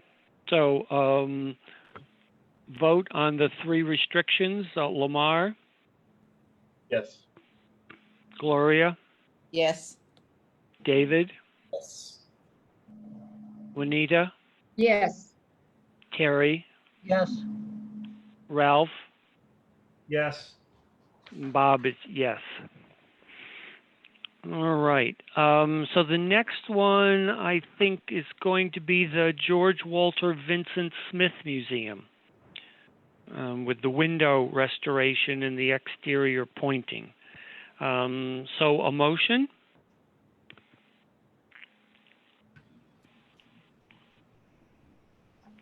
I make a motion that we recommend for funding the George Walter Vincent Smith Art Museum Exterior Preservation Project. Okay. Second? I'll second it. All right. Discussion. Any discussion? Yeah, so I guess I'll say I support this because this is, one of the kind of the crown jewels of our museum system. It's one of the older art museums in the country. It's certainly the oldest one that we have, and I think that the stained glass is an integral part of that of that museum, and it is clearly in need of restoration. Okay. Anyone else want to make a comment? Have a discussion? No, I agree with what Ralph just said. No, I think that's, Okay. So we'll go to the vote. Lamar, Yes. Gloria, Yes. David, Yes. Juanita, yes. Terry, Yes. Ralph, Yes. and Bob is a yes. So now a motion on the amount and the source, and I would suggest the source be coming out of the historic reserve. I make a motion, we fund this in full, the $165,587. Second? Second that. Okay. Any discussion? Hearing none, seeing no hands, we'll go to the vote. Lamar, Yes. Gloria, Yes. David, Yes. Juanita, Yes. Terry, Yes. Ralph, Yes. Bob is a yes. So the one condition that we should put on this beyond the standard conditions is that the museums must request that the Smith Museum become subject to the controls of the Quadrangle Mattoon Street Local Historic District. And just as background for the committee, the museum's already in it, but the initial ordinance crafted in 1972 exempted anything owned by the museums or the Roman Catholic bishop from control. So when we gave the Science Museum money last year, or recommended that, we put that as a condition, and they have indeed written the Historical Commission to ask that their exemption for the Science Museum be removed, and we would be expecting them now to do the same thing if they are funded for the Smith Museum, so that the exterior of the building falls under the protection of the Springfield Historical Commission. So moved. Okay, vote. Lamar, Yes. Gloria, Yes. David, Yes. Juanita, Yes. Terry, Yes. Ralph, Yes. and Bob is a yes. Okay. So the next one is the Historic Homes Program, if I'm counting correctly, Karen. I don't know. Yes, it is. So at the last meeting, we had asked Ralph and David to touch base with the planning department to discuss flexibility as to how the program would be run. And Yes. I don't think sorry, that- I dropped the ball on that one. I tried to call them yesterday, and unfortunately, Scott Hansen, who wrote the proposal, is out of the office this week on vacation.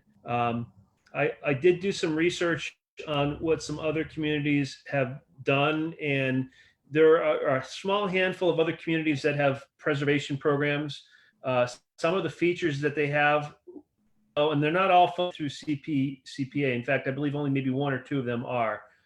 Some of them are being funded as revolving loan programs using CDBG money that were established a long time ago. But they have things in there like clauses to recapture some of the money in terms of a sale. Some of them will grant money as a forgivable loan. So like over a 5-year period, 20% of the money gets forgiven, so that if somebody sells their property within, let's just say 2 years, they would have to pay back 60% of the loan. And something that I had mentioned, perhaps requiring homeowner contributions, particularly for those who do not meet the low income guidelines. So somebody who's, above 100% of the median would have to contribute a certain amount of money towards this before it was sort of a matching fund.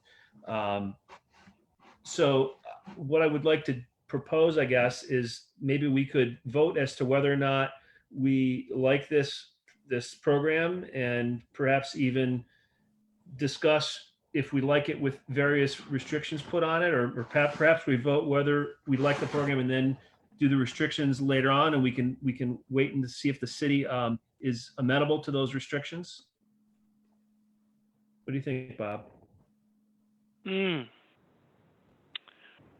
Well, I guess probably what we could do is have the motion on of whether we're interested in funding it, and then table the rest of the discussion until you've had if you've talked to people at planning that have a sense of what are some of the options. Yeah, I think the options are going to be essentially just restrictions on the program.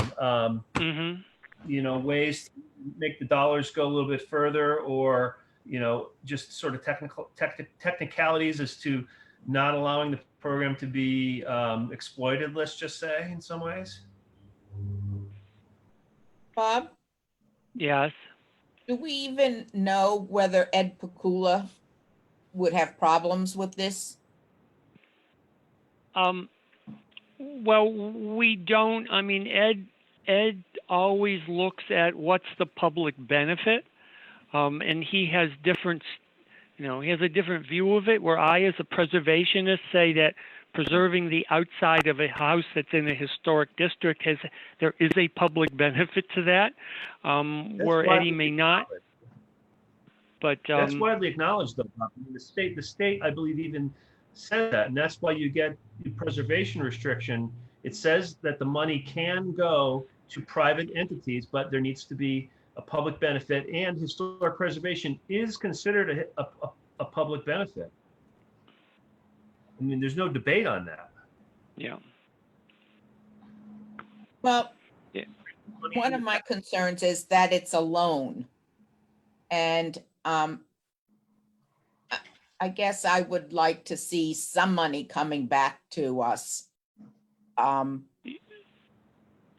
Whether, I'm just a little unsure about a loan, just giving out money. Well, you're talking about a grant then. You're concerned that right now the program is proposed as a grant and you'd rather see a discussion of a loan? Yes. Oh, okay. So I'd like to sort of address that point.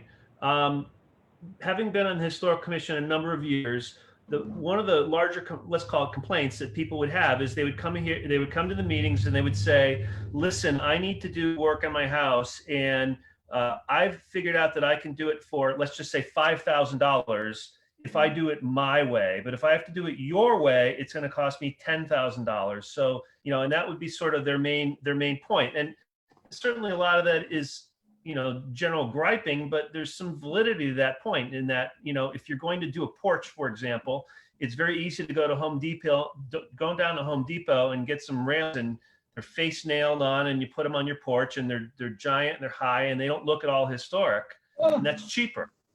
And so I guess the rationale between a program like this is that we do have a lot of low to moderate income homeowners in Springfield. Not everybody has the money, so the income, so they can say, I'm willing to spend 30, 40, 50% more on a project because I want it to look historic. So they're sort of in a bit of a bind where they do live in a historic district, and we want the district as a city to remain intact, but we have homeowners who can't necessarily afford to do that. So what winds up happening is they just don't do anything, and then the properties get worse and worse in care, and then we run into even worse situations. So I mean, that's I guess my rationale for such a program is that there is a certain cost that is associated with living in a historic district. There is a public benefit to the city, and this is a way to maybe mitigate some of that cost a little bit.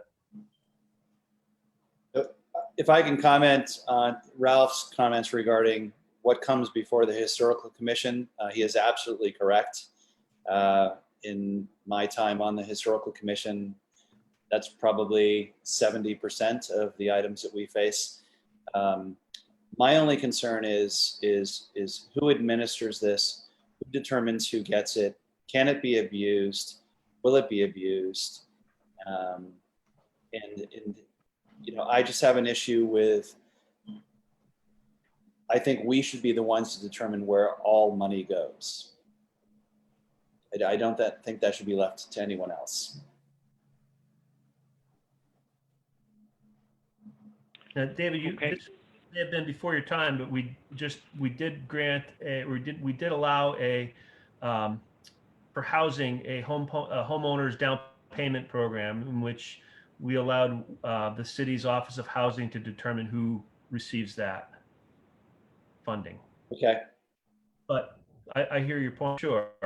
I guess the question is, I think that this program is for smaller expenditures, not certainly $250,000 projects, but probably more. My guess is, I think their application said was it like $5,000 to $15,000? Am I making that up? I don't really remember. Look that up. I think it may have had a higher ceiling than that, Ralph, but yeah. Well, I guess so. I guess here's my feeling is that, you know, when we took our votes on it before, there were at least 4 committee members that had it in its top 8. So there's some interest. So I just think that we probably should table it so that you guys, meaning David and Ralph, can have that conversation with planning, and it should include Gloria's concern about, can it be a loan program? Maybe it's a loan program that, you know, something goes on the deed and only when they sell the house or pass it on to their heirs does some of the money come back. I know that Ralph has a concern is, does the homeowners have to put in any money, or is this all a freebie loan or freebie grant? And you know, I did send Eddie Pakula an email a while ago that he never answered, and because it was the beginning of COVID, I think, which was, can we as the CPA run this? Can we recommend the program and then decide we're running it ourselves, assuming City Council approves the program? So I will re-ask that question of the city solicitor. So I guess my feeling is that we should be talking about the things that are of concern that we want to tweak or we want clarification on with the folks at planning. And I think we should just maybe put a placeholder for this under undesignated reserve of the 200,000 and table it. I just have interject. I think it was David, maybe it was Ralph. So the maximum award under this program would be 30,000. Oh, okay. I make a motion to table this item. Okay. Second? I second it. All right. Vote on tabling. Lamar, Yes. Gloria, Yes. David, Yes. Juanita, Yes, Terry, Yes. Ralph, Yes. and Bob is yes. So clearly there's the discussion of grant versus loan. There's the issue of whether there is a share that the homeowner puts in.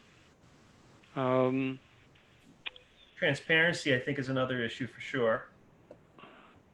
And what do you mean by that, Ralph? Meaning how do people know that they can apply for the program? No, to basically let it be widely known who's receiving the funding, so that it lessens the chance of it being corrupted. Basically, in other words, if you publish the list, that way somebody can look at it and say, "Hey, look at this. These are all like the cousins of some city councilor or something like that." You know, not that the city councilor would do, but. Can I mention one other thing here as well? The consultant fee for this program would be limited to no more than 10% of the overall award. So I thought we didn't fund consultants. So I just, anyway, wanted to just mention that. Yeah. Well, certainly, you know, Stuart has said that administration is an acceptable component of funding a project. We get to determine the percentage. And I think what planning has said is none of them know the Secretary of the Interior standards. You know, there's no one in that department trained in historic preservation. So they would be contracting with either a preservation planner at Pioneer Valley or someone else who's actually making sure that the work that's being funded complies with the Secretary of the Interior standards. So that's what that consultant is for.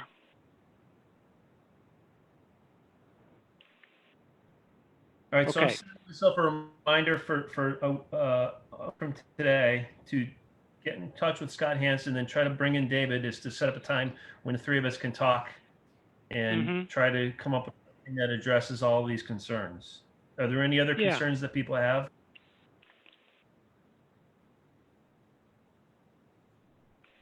No, okay. Yeah, I mean, I guess the only other one that I would raise is, you know, to me, the program should be starting with the most dire situation and not the most cosmetic situation. So in my mind, someone who's got a leaky roof is a higher priority than someone who wants to reconstruct a porch that hasn't been there for the last 50 years. But So in that's other words, just sort of my view. ask for them to come up with a way to prioritize, to tell us how they would prioritize the grants. Sure. Yeah. Okay. All right. Very good. Thank you, guys. So what are we doing with the, where are we putting an amount into? Yeah. You're going to put in under undesignated reserve a temporary 200,000, just so that we're mindful of it. Okay. So, Ralph, on a side note, does this impact potentially the number of people who would come in front of the Historical Commission filing under an application of hardship? You know, just an aside, but we don't, certainly it's not our business to discuss it tonight, but that's just something I think about, you know, does everyone now that comes before the Historical Commission under an application of hardship, if they're aware of this program, does that change anything? So just something to give some thought. Yeah. All right. Yeah. We'll talk about that. Yeah. And now that I think of it, the other thing I would just throw back by them for discussion is the issue of whether the program should be limited to CPA income eligible people, which is at 100% of median going downwards. Yeah, see, I don't agree with that particular position, and that's why I sort of floated the idea of a matching, like some sort of a scaled matching. Certainly, if somebody is, below the threshold, I think that there's an argument that they would receive more of a grant. But I feel like if you restrict this to only the low-income housing, it will not have as much general public support. Somebody could be making over the median income, which is, for like a two-person household is something like $80,000, I'm guessing. Somebody's making $100,000 and they've got to do a porch repair and it's going to be an extra $9,000 or $10,000, that's still a substantial percentage of their annual income. Mm-hmm. Okay, well. All right, so moving on then. The next one is Kilroy House exterior restoration.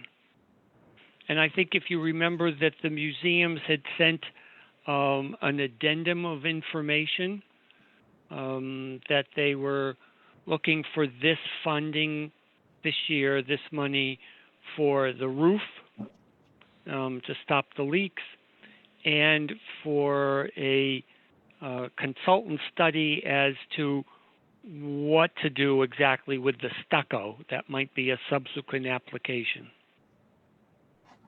Bob, did we skip one? Did we No. skip over Loon Pond feasibility study? No. No, that's no, Loon next. Pond, that's it. That's after Kilroy House. All right. Oh, but maybe, Terry, did you vote for Loon Pond or Long Yeah. Pond? Yeah. Oh, yeah. You're right. You're absolutely right, because that would bump. I didn't do that. So Long Pond has, because of Terry's vote, been bumped up. So we're going to put off Kilroy till the next one, and we're going to do Long Pond. Thank you, Terry. You're welcome. So this is one where they did also modify the application. The application came in first for a study, and then included actual work. And they've taken out the work and are asking only for the money for study, and it's been expanded to all of the ponds in the orchard for the purposes of water-based recreation.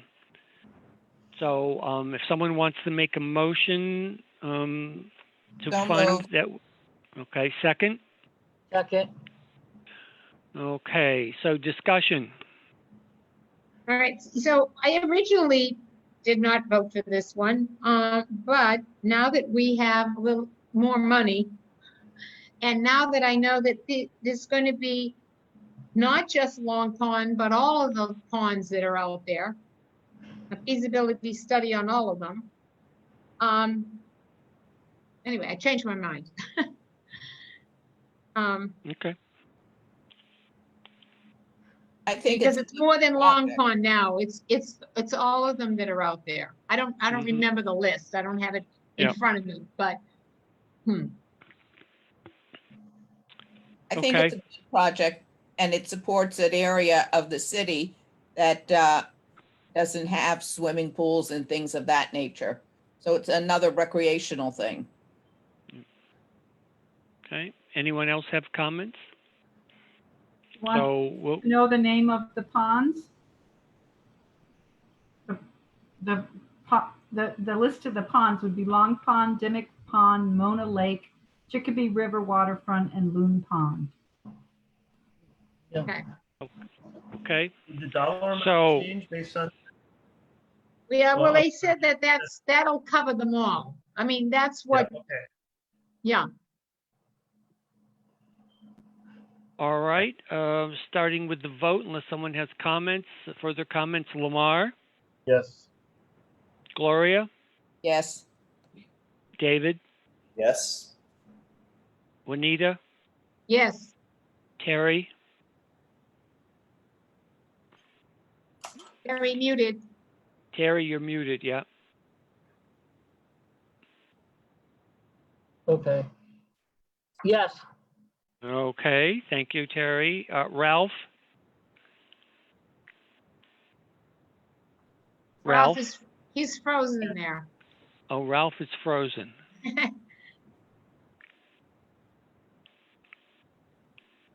That's Ralph All right. held up Can I his just thumb. mention while we're waiting for Ralph?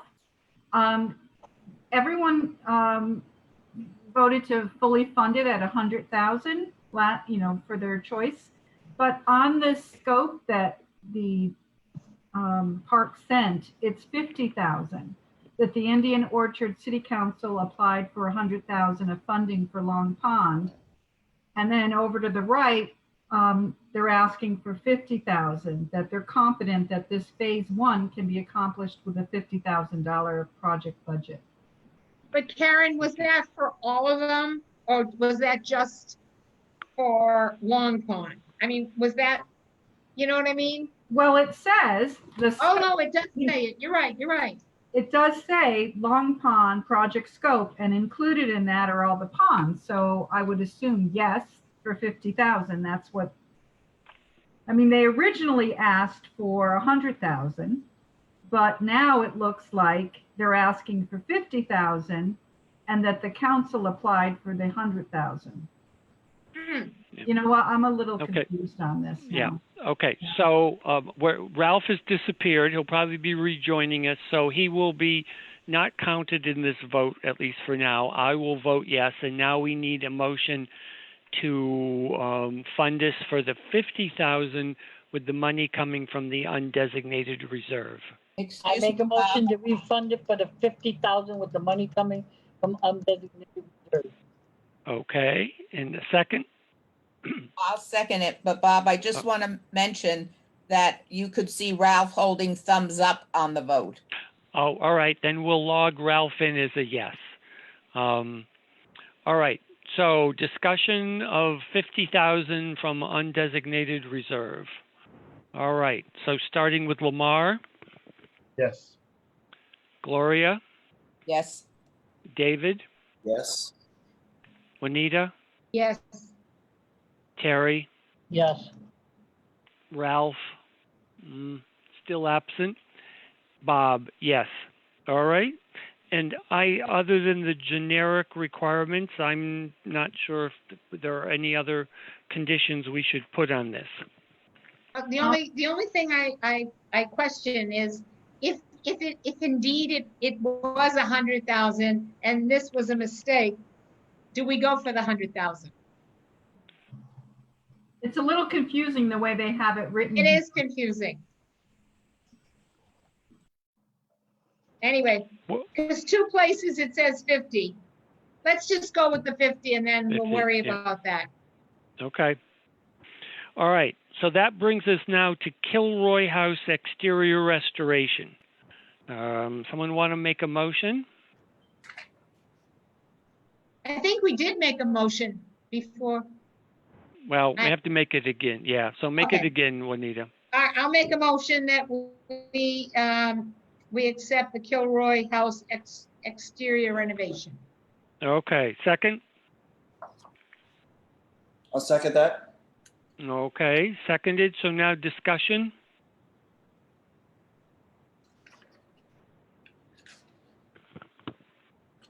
I mean, given the fact that it is historic, I forget what it was. It was one of the oldest of that particular kind of architecture, if I remember when I read it originally. And it is a building that if this isn't taken care of, it could be ruined.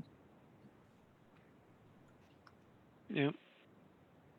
Any other comments?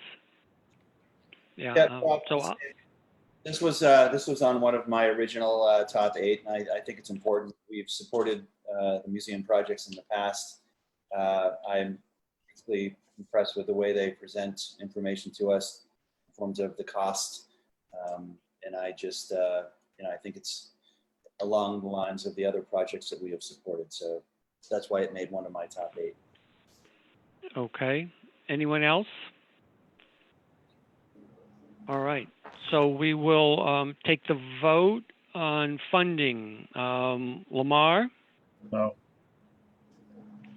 Gloria, yes, David, Yes. Juanita, Yes. Terry, yes, Ralph, Yes.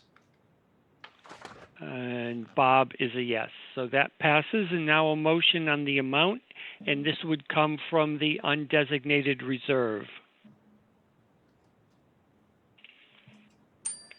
I make a motion that we take the money for the undesignated.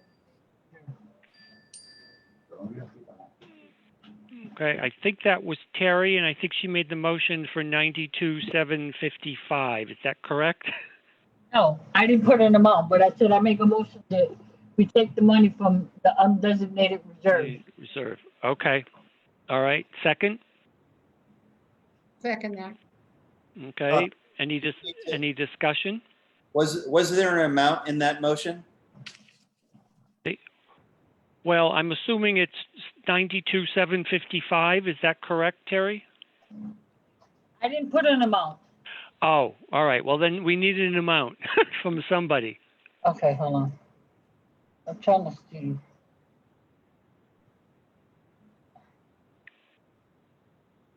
All right, let's do the 92,755. Okay. So the motion's for 92,755 to come from undesignated reserves. So any comments? Otherwise, we'll start with the voting. So Lamar, I think Lamar has left us. Okay, Gloria, Yes, David, Yes. Juanita, Yes, Terry, Yes. Ralph, Yes. and Bob is yes. And I don't think that there are any special conditions. This building is already subject to the controls of the Springfield Historical Commission, so they don't need to do anything there. So unless someone else thinks of a condition. oh, All right. So, Karen, can you just give us a little update as to where we are in our allocations as to what's left? And you're going to have to read it rather than just show it because I can't read that. You're muted. I am muted, sorry. There are $0 left in the open space. In the historic reserves, there's $27,034. The housing category, there's $118,021. And the undesignated fund, there's $649,147.86. Well, could you just repeat that figure one more time, please? For the undesignated, Yep. $649,147.86. Okay. Thank you. Yep. All right. So the next one on the list, because of Terry's vote, has been bumped up is the Marshall Roy spray pool.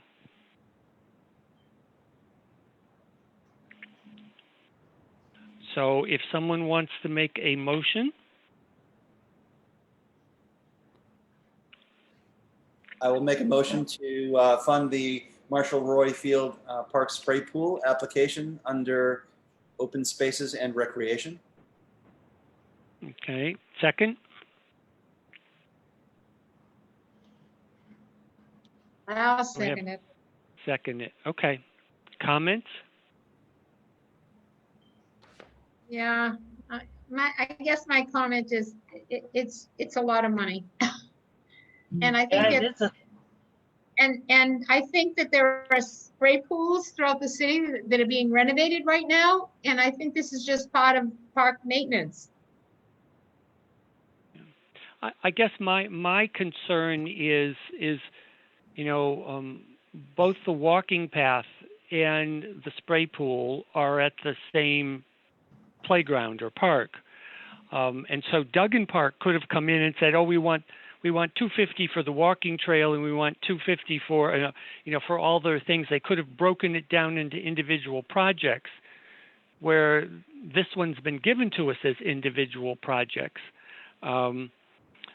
So I'm sort of caught between it. The other thing I have to say is I was watching television this weekend, and there was a Channel 40 news crew reporting on the heat wave and people keeping cool. And guess where they were shooting? They were shooting the spray pool at Marshall Roy. So it must be still functioning, even though it has that big crack in it. Oh, yeah, it's still functioning. Yeah. Oh, okay. So listen, I have to put the phone down for just a second because my cat says he wants to go out. So hold on. I'll be right back. Good. I need a. Love that. Cats rule the world. You're not kidding. Mine was sitting up here hanging out with me for a while and then took off. Really? I saw a funny thing the other day. It said that if cats could speak, they wouldn't. Right?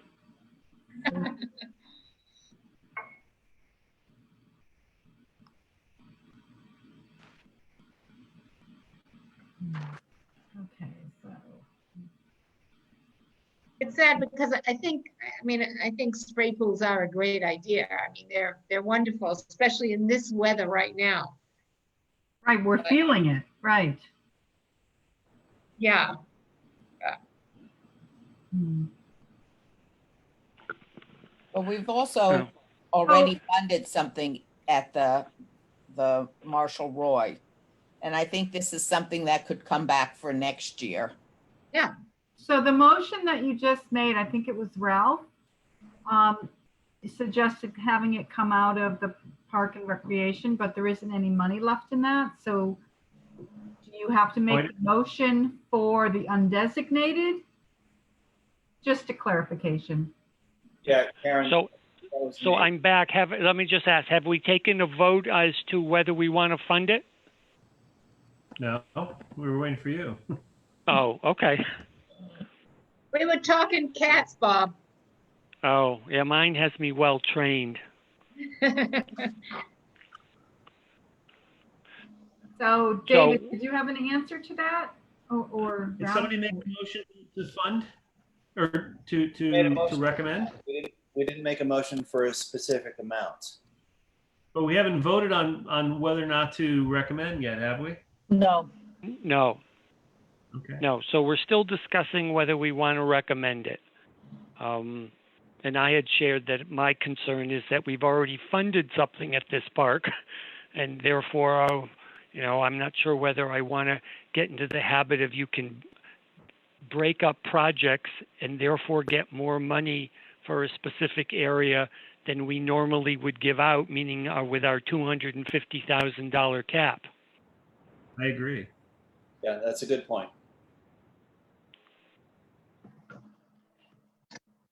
All right. So unless anyone has other issues, we will take the vote. The motion is to fund.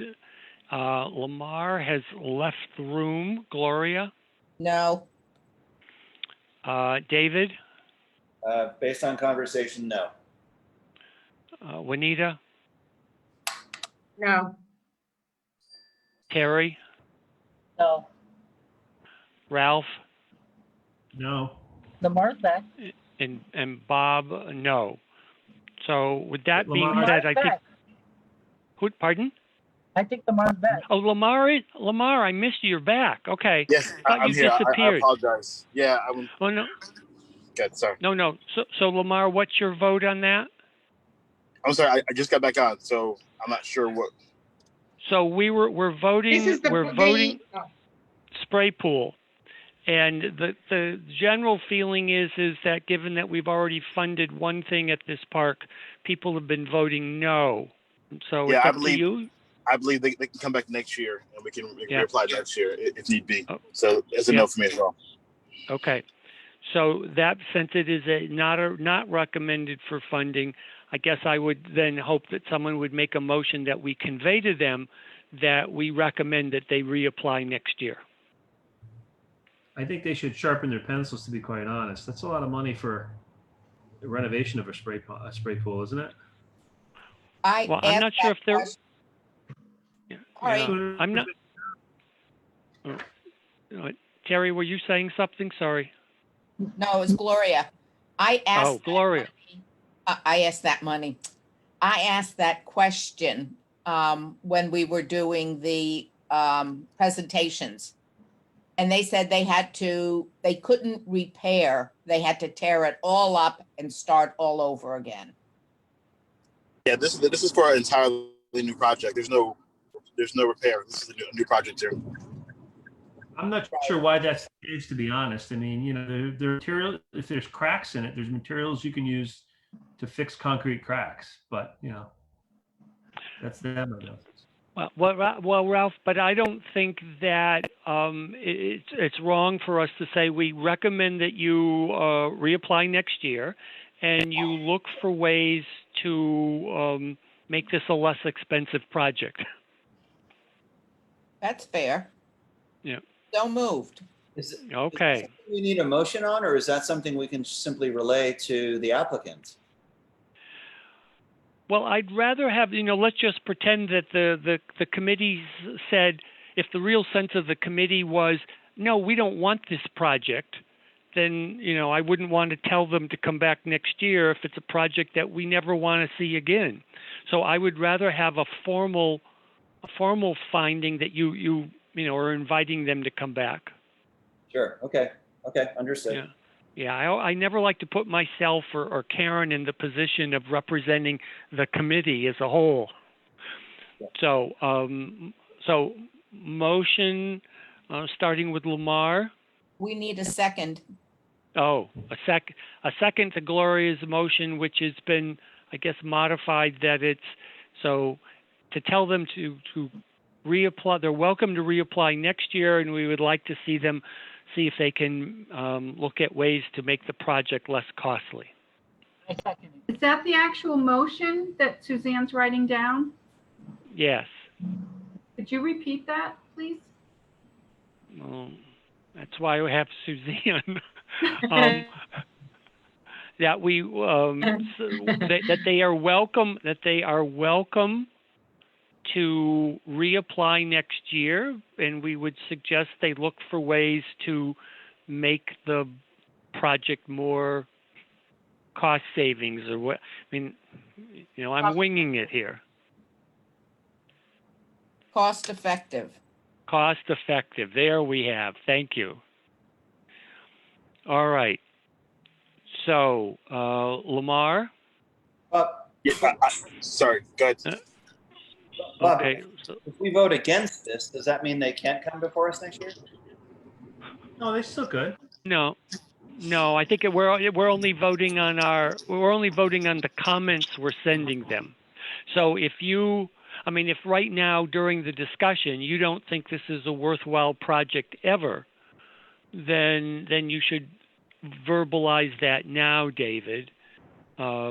Just like if we had a project that we come to the conclusion and decide that it's really not CPA eligible, we should tell the applicant this year, we've decided your project's not eligible, which really means don't come back next year. Okay, understood. I think in the past we've had projects that we told them to come back and resharpen the pencil, such as the Atwater Park Fountain, and they came back next year. It was funded. You're absolutely right, Lamar. Yes. So, okay. So Lamar was yes. Gloria? Yes. David? Yes. Juanita? Yes, Terry? Yes. Ralph? Yes. And Bob is a yes. So the next one is Building Beauty for the Community, which is the old School Street School on School Street. Ralph had sent out his analysis after having toured the building. Ralph, I don't know if you just, Ralph, I don't know if you just want to give a brief summary of what you found. Yeah, so there was a bit of confusion because in their application, they spoke of replacing windows, but what they really meant is they want to repair the windows. They want to replace the glass in the windows because there are a number of panes of glass which are broken in their existing windows. The windows that are in this building are not original historic windows. They look like they were probably done in the mid to late 1980s. And the problem that they're having is that these are very, very large windows. These are probably upwards of 10 to 12 feet high. And when they replaced them in the 80s, they put in the double paned glass. And that is incredibly expensive to repair because they're so large. And so they have all of these basically broken windows or windows that have like BB holes in them. And that's what they're looking for to, and the other issue with these windows is that A lot of historic windows have weights and pulleys, which are relatively easy to repair. But when these windows were replaced, these new windows have these spring systems in them, and the springs don't work anymore. So you can't open the window; it just comes right back down because the springs are broken in them. So they're looking to replace the springs within the windows and replace the broken panes of glass.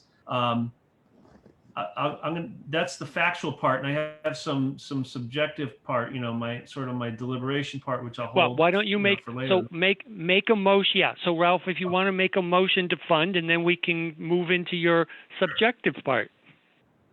Okay, so I make a motion to fund the Building Beauty for the Community project, window restoration and brick repointing project. I second that. Okay, so Ralph, if you want to continue on. Sure. So this building is, I believe, and Bob, you can correct me if I'm wrong here, it's probably the second or third oldest building remaining in the city. It is in a marginal neighborhood, and it had been vacant for some estimate maybe 10 years prior to this organization taking it over. This organization is a sort of a very underfunded nonprofit, and they are very likely the tenant of last resort in this building. And if they can't use this building, my guess is that no one will ever occupy this building until the neighborhood improves. And the problem is that there are apartment buildings right across the street, which are they're not well kept, and their tenants apparently are causing issues with the neighborhood. They're basically crime ridden is maybe the impolite way to say that. And so I think that this tenant they've been in there for probably, I think, 5 or 6 years. I think that they're competent enough to manage the building, but they need some financial help. So while this is not repairing historic windows, it falls under the guise of preservation because it is allowing the building to be occupied in the future, and that's going to preserve the building. If the building is vacant, it will most likely be burned within 5 to 10 years of it going vacant. That's kind of the way things go in this, unfortunately. Okay. Did you say this was one of the second oldest buildings, or the second or third oldest building? School. So my guess, I think that the Eastern Avenue School is the oldest remaining school building in the city. I'm not 100% sure about that. Oh, you're And I talking believe about school buildings, not buildings in general. Yeah. Right. Yeah. So school buildings. So I think this is. I'm fairly sure this is older than Homer Street, and I think that's one of the older ones. There's only one other one, just a small schoolhouse on St. James Boulevard, which was a single room schoolhouse that's been converted into a house building now. So I don't think that there are any school buildings that are older than this one in the city. Yeah, I think the Myrtle Street up in Indian Orchard, which is now been Right. renovated into housing, is probably a little older. But clearly, this is from the late 19th century. Yeah, this is, I think, 1880s. You're right. Myrtle Street, I think, was 1870s, or at least the original portion of it, and then they added on to Myrtle Street. Yeah. Yeah, and you have Lincoln School on Chestnut Street, it's really old too. Terry, That can was you the- say that again? You just faded on us. I said you have Lincoln School on Chestnut Street facing Bay State Medical. That's a real old school. Yeah. Yeah, it's not quite as old as this one. Yep. Okay. But Ralph's right. If this goes vacant, it could go the same way as the Chestnut Junior High School, which is sit vacant and then get torched. Right, or the street. There's a school on Oak Street, which was a very old school, and that one burned about 15 plus years ago. I'm thinking maybe even 18 years ago. So that's sort of the problem with these buildings. Well, the amount is relatively small, and they're definitely. These need to be repaired. Okay. And any other comments? All right. Well, then we'll go to the vote. Lamar, Yes. Gloria, Yes. David, He said David, you're yes, even though we couldn't hear him. Yeah. My apologies. Yes. Yeah, and that's Oh, okay. Juanita, Yes. Terry, Yes. Ralph, Yes. and Bob is yes. So now a motion on how much? I make a motion that we award the $33,600 to the Building Beauty, the community. I And second it's it. coming, and from the undesignated reserve Oh, fund. from the undesignated reserve. Designated, yeah. Yeah, Right. well, actually, let me suggest this. Let's empty out the rest of the historic reserve. So we'll take, Karen, we'll take whatever's left in the historic reserve, and then the rest of it will come out of the undesignated reserve. How much is left in the historic reserve?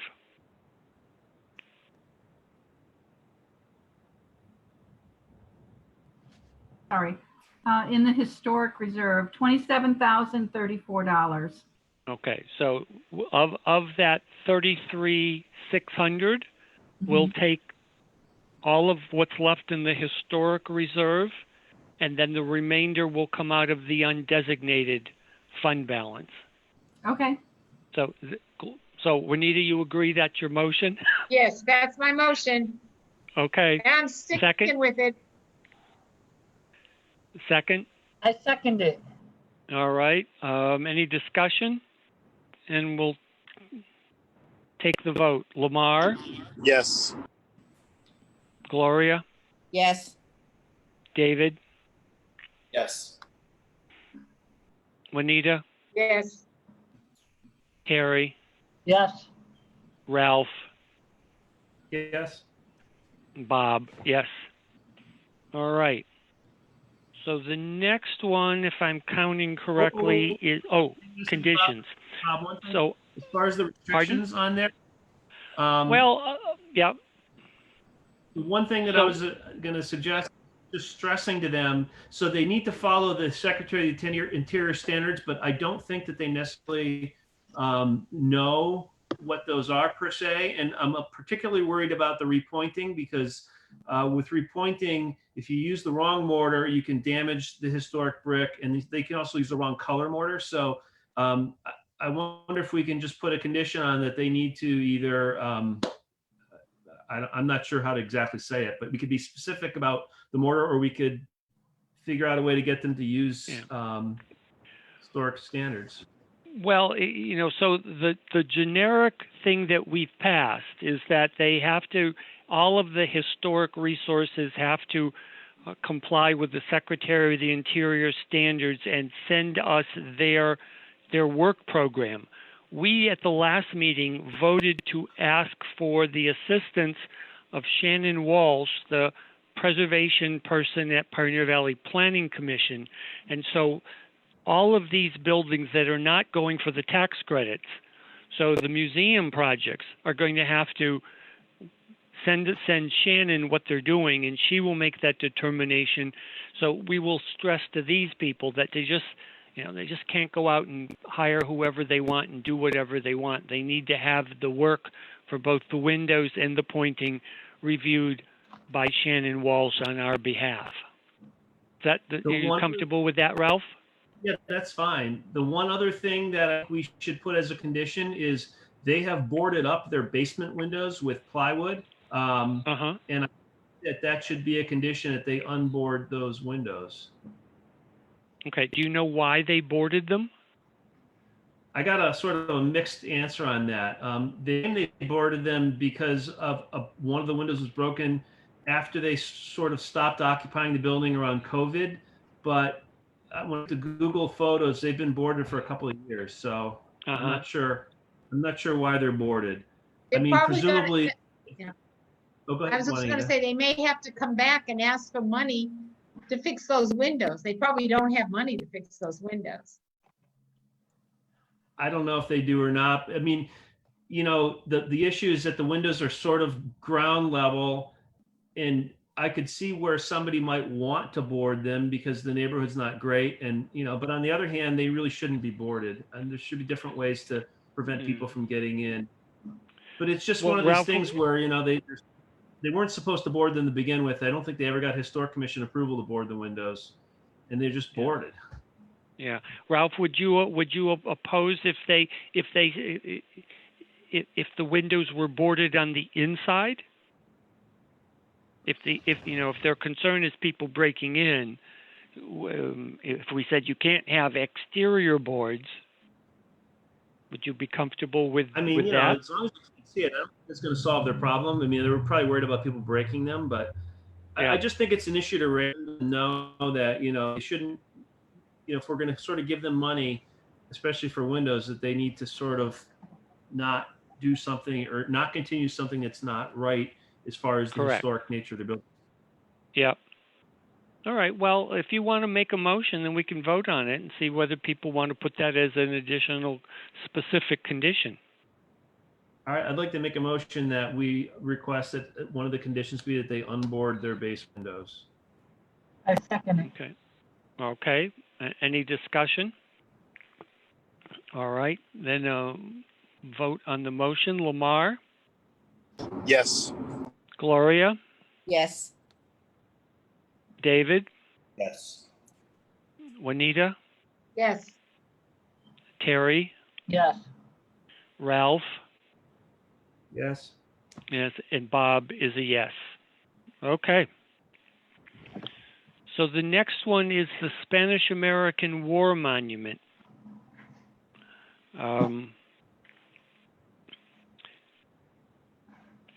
And that's the one where the park department sent us, I guess you could call it a clarification, that it's a $20,000 for the study and $130,000 to do all of the work, including the landscaping work. So a 20,000 for the motion. study for what? Say that again, please. What was the study for? The study is to make sure that the cleaning technique on the statue itself is correct.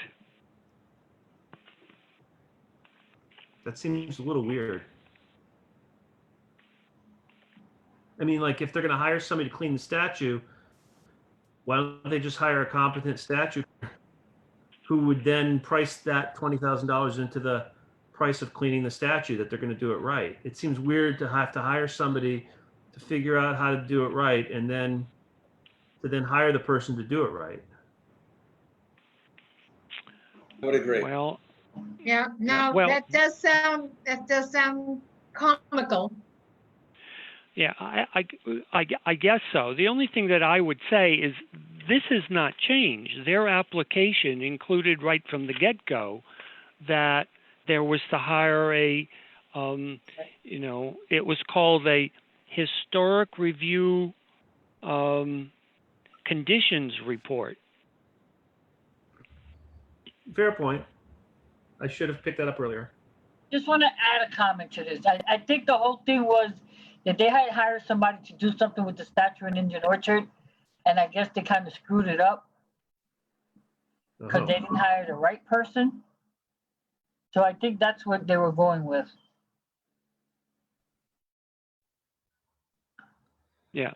Well, I would like to make a motion that we recommend only the historic portion of this application, meaning I guess the study and then the cleaning of the monument. And I'm doing that deliberately to omit, let's call it the recreational portion of this proposal, because I don't think that really passes muster. Yeah. Well, let me suggest this, Ralph. What I would like to do, and what I think I had said when I put this as one of my projects, is I'm willing to fund this year the study, and that will tell them what they need to come back and ask for to do the preservation of the statue, meaning the bronze and the granite base, at a future year, because we don't know the cost of what it is to do that. And Right, that we ultimately say to them that the landscaping part of it is not eligible under historic, unless you're bringing it back to what it looked like in 1905 or 1910 or some historic period. So landscaping just to put in what you think in 2021 or 2020 is good landscaping doesn't fall under historic. Right, and you really don't know what it costs to fix something until you know what the study was. Do you know Yeah. what I mean? It Yeah. doesn't make Yeah. sense. Doesn't make sense at all. You do the study will tell you what you need and how much it's gonna cost. I withdraw my motion, and I would like to support Bob's suggestion and make a motion that we fund the study, although I hate to fund studies, but to preserve this statue in the correct historic manner. Okay. Second? Second, All right. Any further discussion? And I would like to say, though, that I am, and it's not exactly part of this motion, but I am really just kind of violently opposed to the idea of putting benches there to make this a landscaping project, because I think it's a dangerous intersection with no crosswalks. And I don't think absolutely. that makes any sense at all to do. Okay, so the motion is to recommend funding of the study of how to best preserve the historic statue monument. Any further discussion? Now, is this motion, are we funding the full amount or a partial amount for the study? Well, I think the supplemental information they got us is that the study is 20,000. now 20,000. But there's no dollar amount in the motion because that's going to come second. But I would expect the dollar amount to be 20,000 in the second phase, the second motion. Okay, so motion to fund the study. Lamar, No. Gloria, Yes, David, No. Juanita, No, Terry, Yes. Ralph, Yes. and Bob, yes. So what is that? 1, 2, is it 4 no's and No, Three there's 4 yes. yeses and 3 noes. 4 yeses, 3 noes. 4 yeses and 3 no's? So the motion passes then. So now a motion of how much to fund? Make a motion that we fund $20,000 for the study. Okay, second? second, All right. Any discussion? Seeing none, vote on 20,000 for the study. Lamar, No. Gloria, yes, David, No. Juanita, no, Terry, Yes. Ralph, Yes. and Bob is a yes. So I think what we and the 20,000 will come out of undesignated reserves because we've now emptied our historic reserves.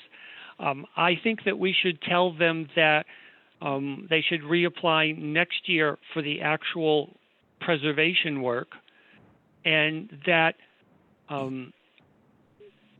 the landscaping of the triangle is not a historic activity, and we don't believe it has very much of a recreational component.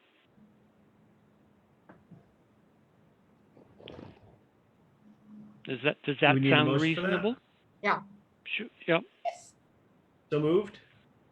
Okay. Second? yes, All right. So any discussion on that? So like I said, the comment will be that they can reapply for money to actually do the preservation work of the statue, of the monument, next cycle, but that we do not believe that the landscaping work to the triangle meets historic criteria, and we don't feel that it has enough of a recreational component to qualify there either. All right. Just really quick, Bob, would this be the third application? Say that again, Lamar? Would this be the third application? No. no, The third, This is their The- first time they've applied for this one. The first, okay. Well, let me say this. They applied, I'm going to say in year one, and they checked Oh, you're the right. wrong box. And the committee back then was less user friendly and said, you said this was a, I forget what box they checked, but so they never even got considered. They got told right from the get-go, you're not eligible to go forward. So this is, they did apply in 2 years ago. They did not apply last year. Okay, another project. This seems familiar. Yep. Okay, so vote on the motion. Lamar, Yes. Gloria, Yes, David, Yes. Juanita, Yes, Terry,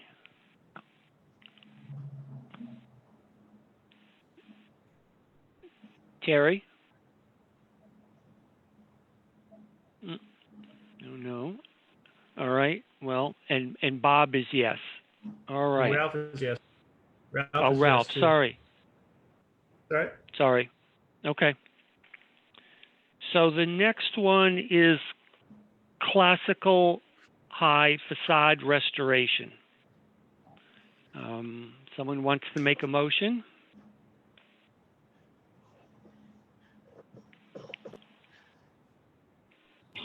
Well, so I make the motion that we approve funding for the classical high facade restoration. Okay. Bob, what Second. about the Forest Park Zoo?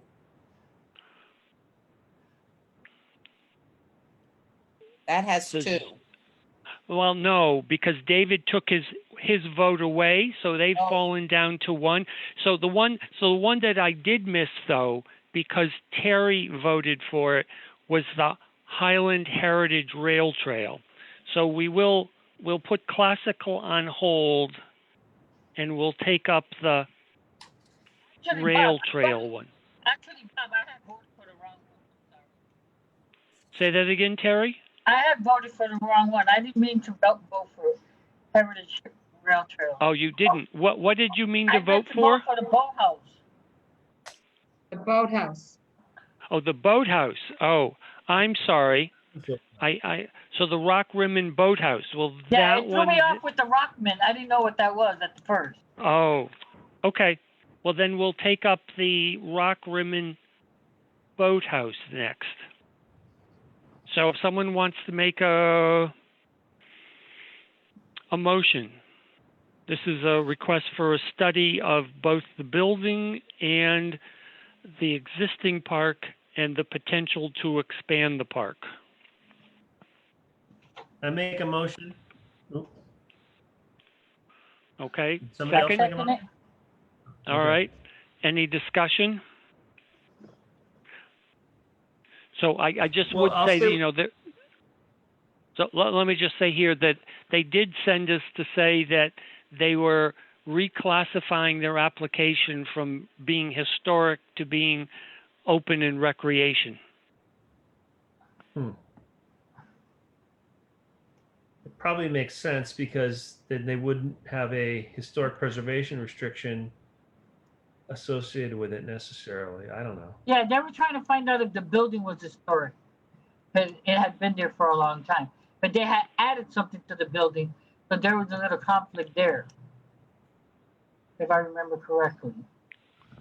Well, so I guess the building, at least in my opinion, is historic. It's one of five, it's the only one of five boathouses that the city had.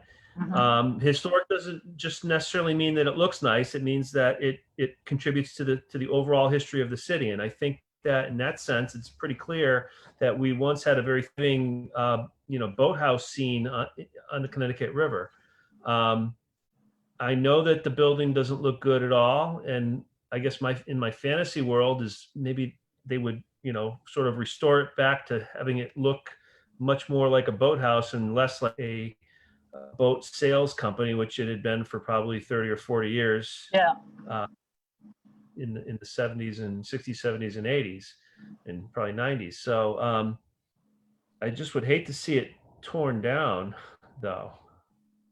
I mean, they did talk about when they presented, they talked about putting a deck on, bringing it back to the way boathouses look, not one in particular, but for that theme of the boathouses. And they do a lot of stuff. I mean, they've been teaching these kids how to row. Some of the kids have gotten in Springfield and surrounding towns scholarships to rowing, because they are bringing the rowing back to the Connecticut River. And they have a lot of programs for the kids. They have the rental bike program for the kids. They let them fish safely instead of in the woods. They're letting them fish along the shore. So they are doing a lot of stuff with the kids, different stuff. Otherwise, if they weren't there, they wouldn't. When the other boat company was there, they didn't even let people touch the property. You couldn't even stand there to fish. They weren't friendly at all. As much as studies are kind of, I'm not all that fond of them, I would like to see what could be made of this building. And we won't know that unless they do the study. And it would be, I think, really nice for the city of Springfield if it could bring back some of the old building. I agree, Gloria. Yeah, and I guess I have to say though, I'm not convinced that the building with all of the additions and alterations really is a historic resource anymore. Now, the historical commission's the people that get to determine that, but I guess I look at it from the standpoint of, there are times that things are so altered that you aren't eligible for historic status. So I think that they're coming under a recreational component probably makes more sense. Yeah, But I think guess that's I why have. he changed his application, though. Didn't he change his application? Oh, he did. He did to recreation. Yeah. Right. So I guess the question, we're still, the motion is whether to fund. So I guess, unless people have things that they don't want to, an argument against funding it, we surely should take that vote. So starting with in favor of funding the project, Lamar, No. Gloria, Yes. David, No. Juanita, Yes. you're muted, Juanita. Yes, okay. Yes. Carrie, Yes. Ralph, Yes. Bob, yes. So now the motion on how much, and they've asked for 35,000. I make a motion that we fund them for 35,000 from the undesignated spot. Okay. said- All right. So starting Lamar, No. Gloria, Yes. David, No. Juanita, Yes. Terry, Yes. Ralph, Yes. and Bob is yes. So I guess are there any special conditions that people want to put on this recommendation? I would like Ralph? to suggest that we just convey to them that, I mean, this is my opinion, so I'll see if it floats as far as a motion, but that they recognize that the structure has historic potential. And, Bob, I agree with you, it has been altered, but alterations can always be undone. And that's something that's, that if they take off that front addition to it and restore a porch, then the property is pretty good shape. So I guess my recommendation is that they just strongly consider the historic aspects of the building when they do study, and don't just focus on the recreation component. Okay, fair enough. Anyone else have a comment? So was that a motion, Ralph? Yeah. Okay.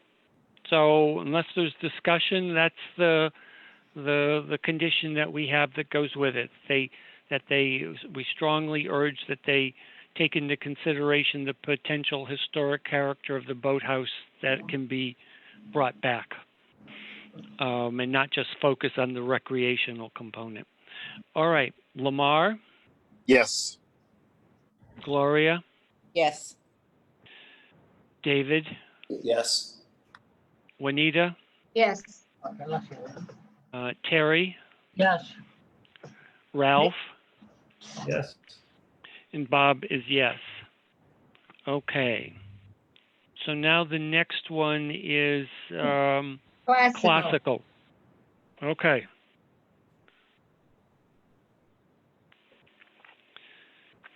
So if someone wants to make a motion, I will make a motion to fund the Classical High Restoration Project under Okay. historical preservation. a second. All right. Second. So Ralph, I have to now close the door for the cat. So I'm going to let you take over as chairing the rest of this discussion till I'm back. Hold on. All No, right. you continue. Okay, Continue so- without me. Does anyone have any commentary on the Classical High Restoration project? I do, Ralph, and I would draw your attention to one of the letters that we received not supporting the application. I think that should hold a lot of weight in our decision, personally, knowing firsthand how that organization works. So, and I'll stop at that. I agree. I mean, for the public record, should we at least sort of clarify in general without being specific? I mean, I think that the characterization was that we believe that this money has already been budgeted for by the Con Association It is. as part of our annual maintenance, essentially. Yeah, it certainly is. And I think what's happening is that the property manager is trying to utilize funds that have already been allocated to him for that same work, sort of double dipping, so to say. And Sure. I can say that the funds for that type of work are absolutely allocated and available without having to come to this to us for CPA funding. Okay. Anyone else have any other commentary on this? All right, hearing none, then we will have a vote. I hope I get the order right. Lamar. Ralph, I can take over. So because I got the list in front of me. So Lamar, I'm gonna abstain from voting on this one. you're going to abstain. Okay. Gloria, No. David, No. Juanita, no, Terry,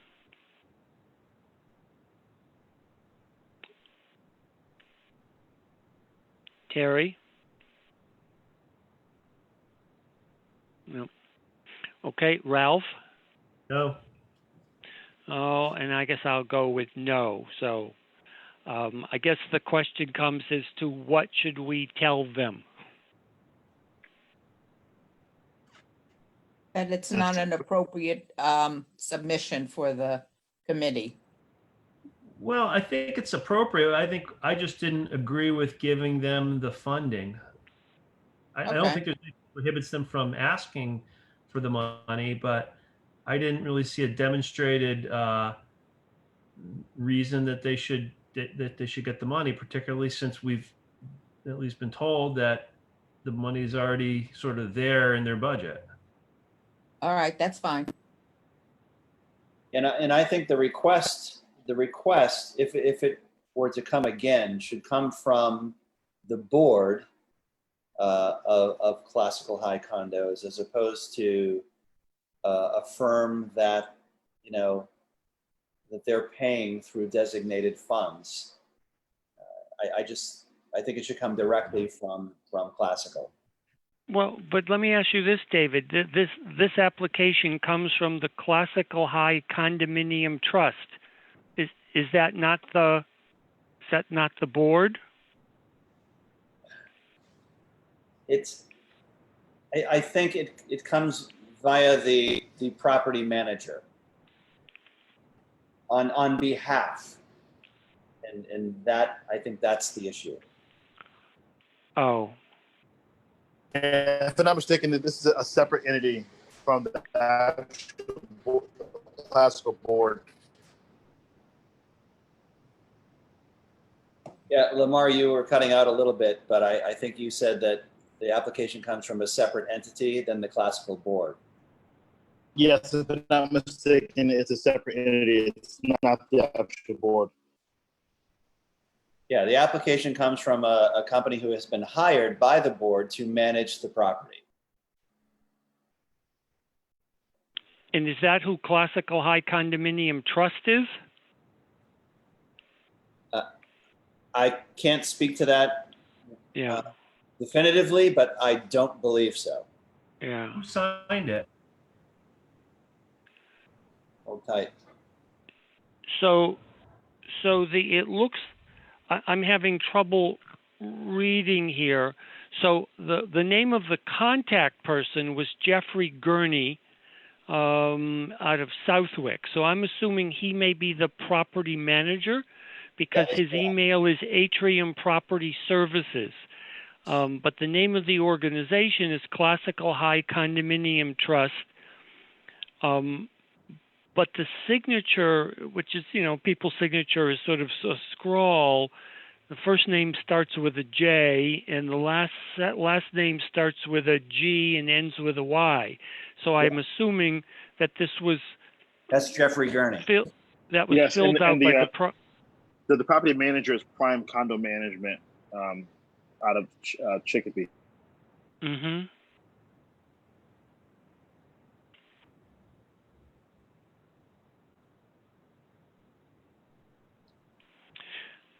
Well, I guess my only concern is I want to make sure that we don't give a comment that is inaccurate. So, I suppose maybe it's best that we just say that when Karen sends them the letter, that the committee is not recommending the project, and let it go at that. Good idea.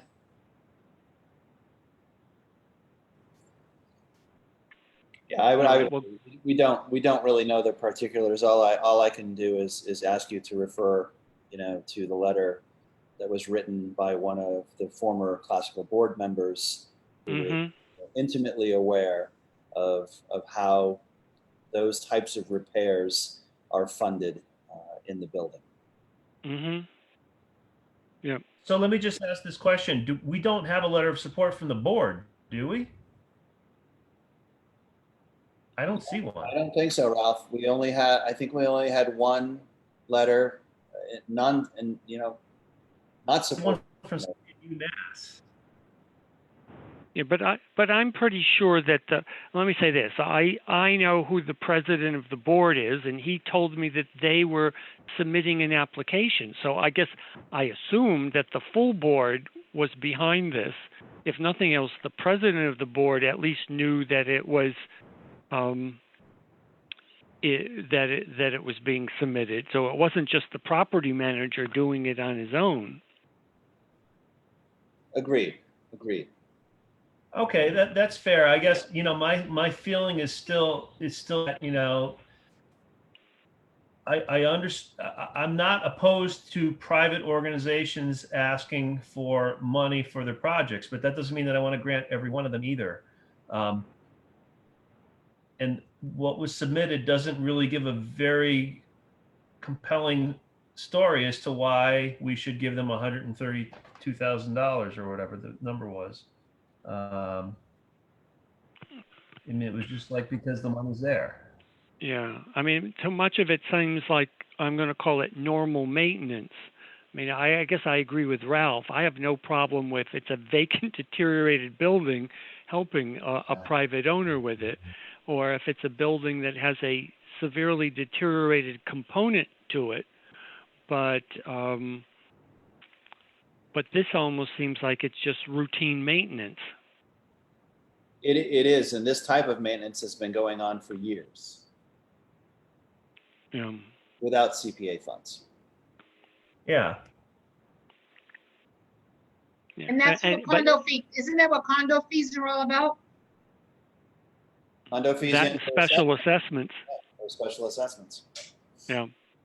The other piece of information that sort of came out too, which wasn't really evident in the application, is that these windows were replaced when the building went condo. So these are not historic windows. They're not like damaged like the other School Street property. This is just sort of maintenance on them. Right, they're double hung aluminum windows. Yeah. Yeah. Yeah. Well, so maybe we give them the comment that we felt that their application fell into the category of I'm going to call it routine maintenance, and did not bubble up high on our list. Yeah, that's how I feel. I mean, you know, it's a big dollar amount, but I don't. Does anybody know how many units there are in Classical? Approximately. About 100, I'd say. I think so. Yeah, there's 109. There's 109. So I guess, you know, their project budget is about $15,000 per unit. Then I suppose does that make sense? No. Yeah. No, I'm sorry, 1,500. 1,500, yeah. Yeah. So, you know, like $1,500 per unit is sort of a very pretty small cost for normal maintenance. Right, and I believe those funds are covered in the reserves. Yeah. They're already existing, so they don't need CPA funds to get this accomplished. All right. So I guess are folks leaning toward we would have a motion that simply that we say that given that we thought that this was much of a normal routine maintenance issue that it was not high on our priority list? Yeah, I think so. I mean, the dollar amount looks large, but when you bring it down to the number of units, you're talking about $1,500 per unit, and like, why can't the unit holders pay that? Yeah. All right. Well, so if someone wants to make a motion, that's the comment that we'll give them. I'd like to make a motion that we communicate to the Classical High that we felt as though this project more fell under routine maintenance that would be covered through condo maintenance assessments rather than CPA funding. Second, Okay. Any discussion? Vote then. Lamar. Oh, Lamar's Yes. abstaining. Oh, Yes. okay. Gloria, yes. David, Yes. Juanita, Yes, Terry. Oh, has Terry disappeared?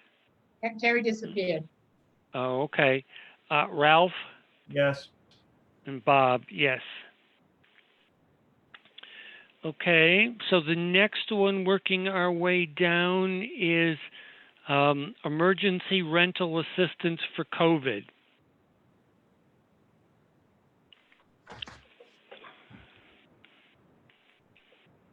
Bob, what did Stuart say about this?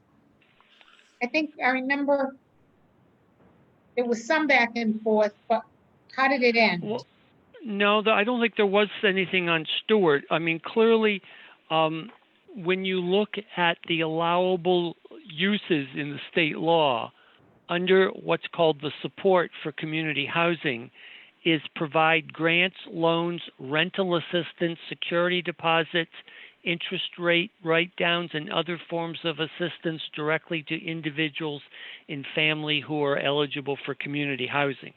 So this is clearly CPA eligible. It's a question of whether we want to recommend funding it. I was the only one who voted for it. I've actually, since we now have more money than we originally thought we had, I would support that as well. Well, so we need a motion first. Mhm. So has someone made the motion? But I'll make a motion. We'll support the emergency rental assistance. Okay, second. I'll second. Okay, discussion. Well, I think it's a worthwhile program. I'm very fortunate that I have a pension that supports me through this COVID experience. But there are a lot of people who are in a lot of trouble because of not being able to work. How are they going to pay their rent?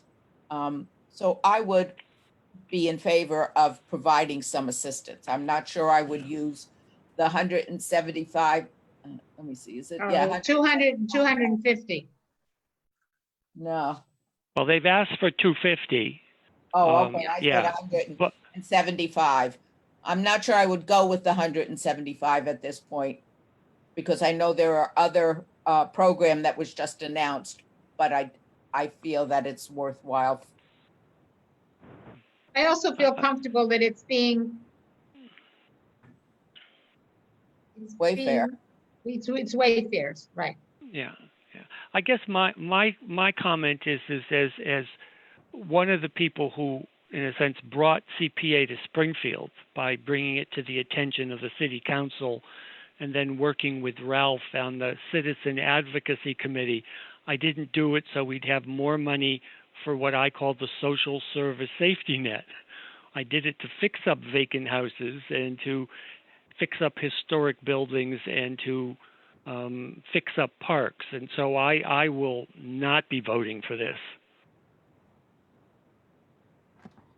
Yeah, I guess my comment is I'm not going to disparage the request because it's a laudable goal. I feel like this is more of a state funding thing because I think that the amount of need that's out there is orders of magnitude higher than what we could potentially serve with the money we have. And I understand that maybe we could help 5 or 10 people with this,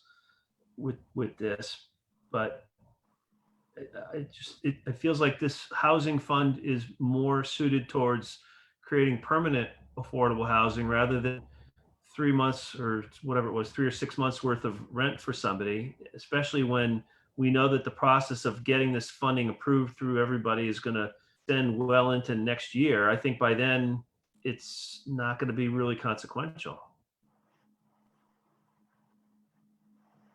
Well, any other comments? Yeah, it's a fantastic request and obviously needed, but I personally, when I was looking at this before, I wrote on my comments that we sort of set a precedent, and if we do this, then what's the next request, and do we go down a path where we're trying to allow people to administer funds that are truly dedicated to community preservation? And you could argue, I suppose, that you're preserving the community if you allow people to stay in their apartments or homes, but I just think it falls outside of the scope of what this committee is designed to do. Well, I disagree. If we can provide support for people looking to purchase houses in the city, perhaps giving support to people who need rental assistance allows them to stay in the city. Their money certainly goes to purchasing things in the city. I think it's just extraordinary times, and that this is an extraordinary request that has good merit to it. And also, when you first thought of CPA coming to Springfield, the idea of a worldwide pandemic was probably not in your radar. you know. So it just makes things a little different. Anyway, let's move on. So Gloria, Okay, and Gloria, and all right. it's getting late. I don't want to debate this, but let me ask you an honest question. How many people does this impact? And would those people be out of their apartments without our assistance? I mean, that's what I have a hard time understanding. is putting I this- don't know that. And the governor has put a moratorium on evictions until October, I think. Yeah. So I don't know. I don't know that we even know the figures. I mean, we Yeah. don't even I know mean- what the figures are for COVID because we can't Yeah. report them to CDC anymore. Excuse me. Clearly, the application says they expect that they would be able to assist at least 53 households and as many as 75.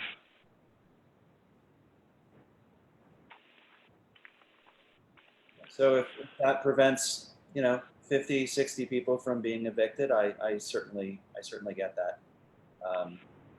I still think it falls outside of the scope of what we're trying to do, but not in any way at all dismissing the need. Okay, so unless there's other comments, and I think we've lost Terry again. She was back, but now she's gone. So we will start. Lamar, What does this vote for? Whether accepting it or not? yes. Okay. Motion. Gloria, Yes. David, No.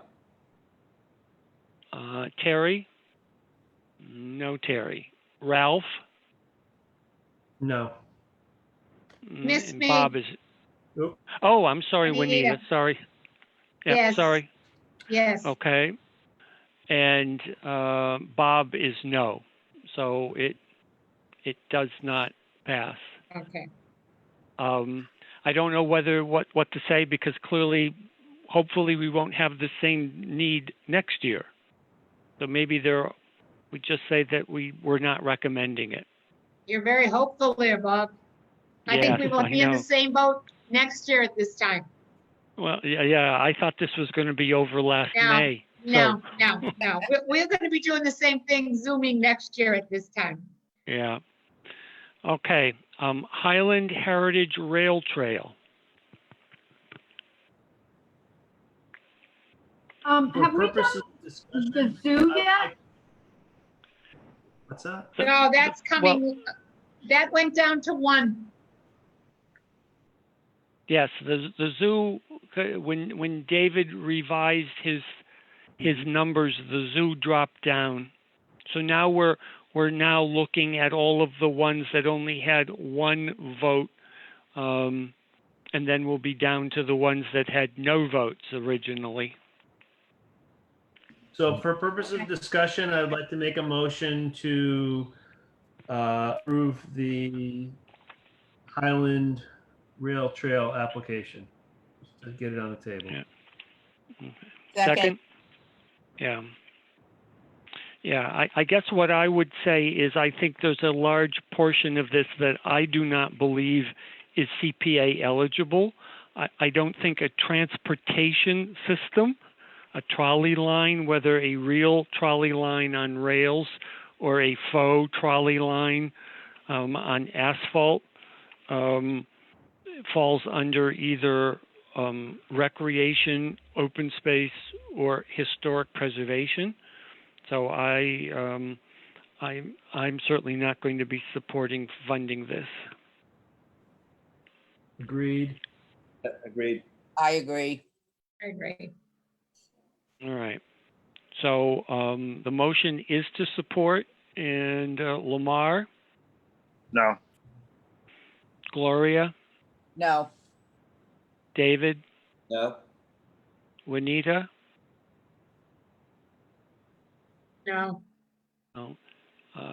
Terry's not with us. Ralph No. and Bob is no. So I guess the question is what to tell them. I think clearly the transportation component doesn't make sense, but to say, they might want to come back with something that looks as to how the McKnight Rail Trail is extended downtown or is extended to connect to the East Forest Park Rail Trail that's under study, they should think about for next year. But clearly the issue of a transportation system is not CPA eligible. They should talk to the Parks Department about it too. Yeah. Yeah.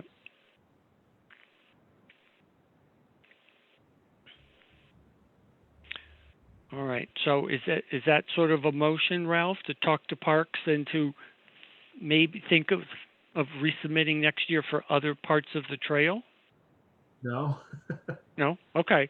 Well, so what is it? Talk Well, to the Parks Department? We don't want to necessarily encourage it. They're certainly free to do that, but I think that their vision for this particular section of trail doesn't match the vision of the Parks Department and the other neighborhood groups, because the other groups are talking about making a bicycle trail along this, and this group was talking about making it a trolley trail.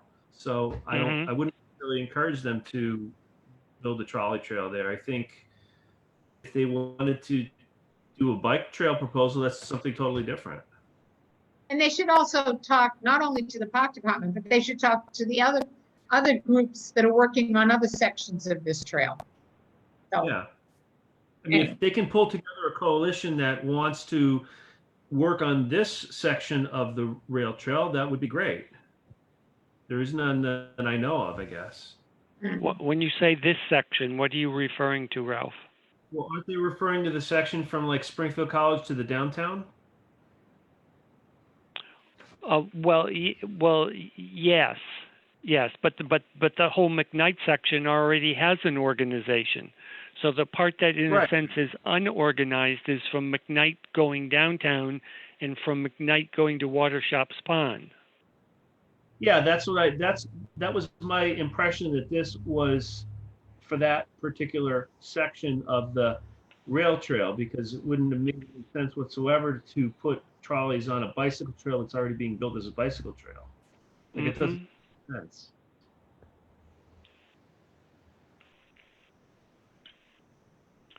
Well, so, I mean, I think, first of all, we say that a trolley line or transportation line is not CPA eligible, period. Right.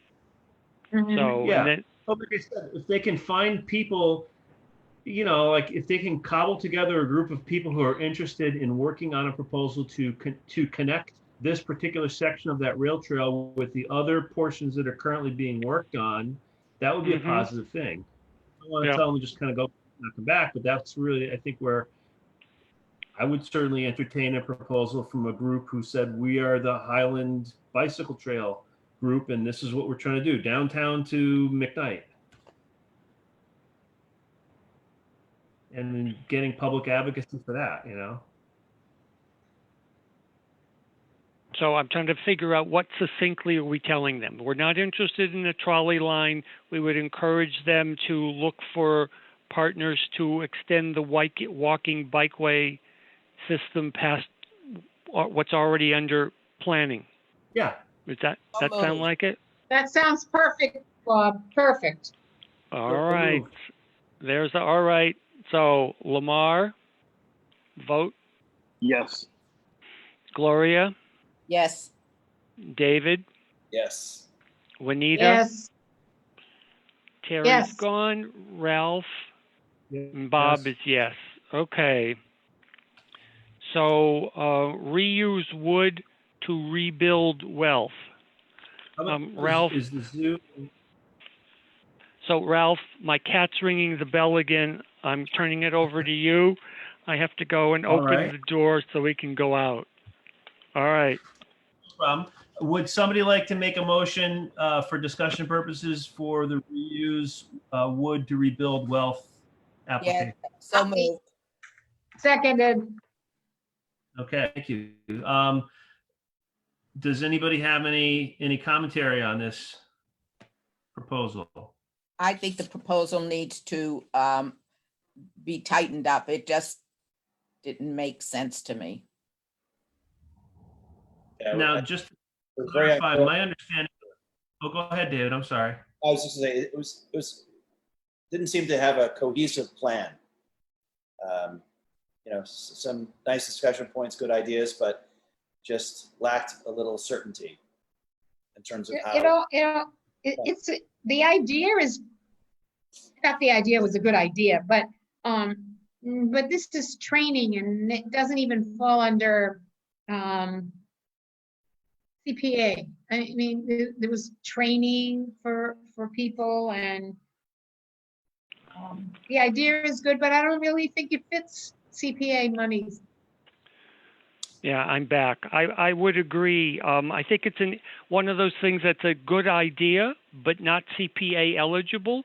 If Right. they ever got their organization together and came with a proposal that said, we've got these resources and we're going to work with Mrs. Jones to reconstruct her deteriorated porch with reused material and it will save her a lot of money, I think that might be a project.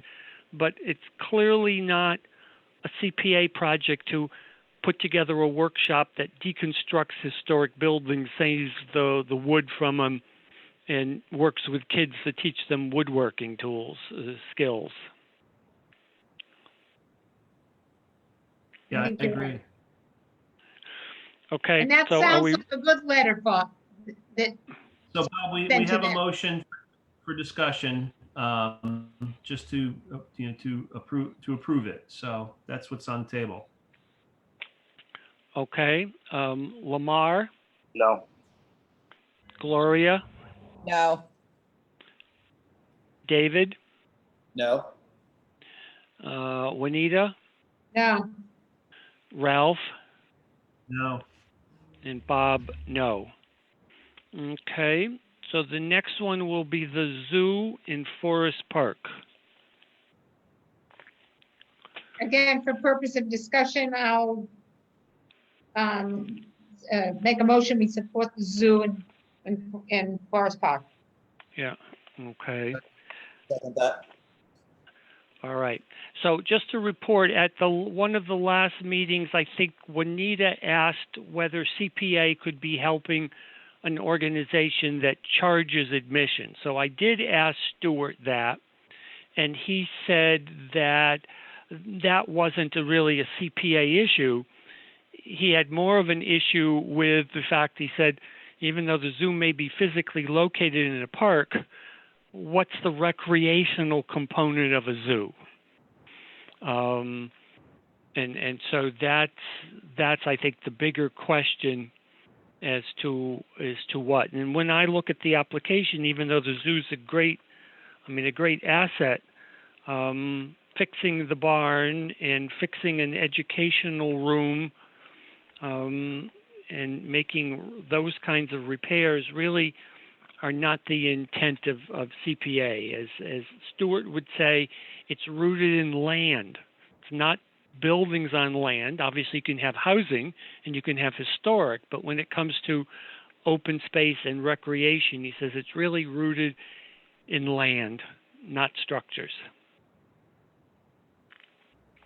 All right, so Yeah. we vote on it. I'm just trying to move this along. All right. Okay. All right. Unless there are any other comments, then Lamar, No. Gloria, no, David, No, Juanita, No, Ralph, No. and Bob is no. And I guess my feeling is the comments we should give them is that they're a great asset, but what they're asking for we do not believe is CPA eligible. that's good. sounds good. All right. So I guess a quick vote on that then, Lamar. Yes. Okay, Gloria, Yes, David, yes, Juanita, Yes, Ralph, Yes. and Bob, yes. Okay, so the next one is the McKnight District Common Areas Restoration.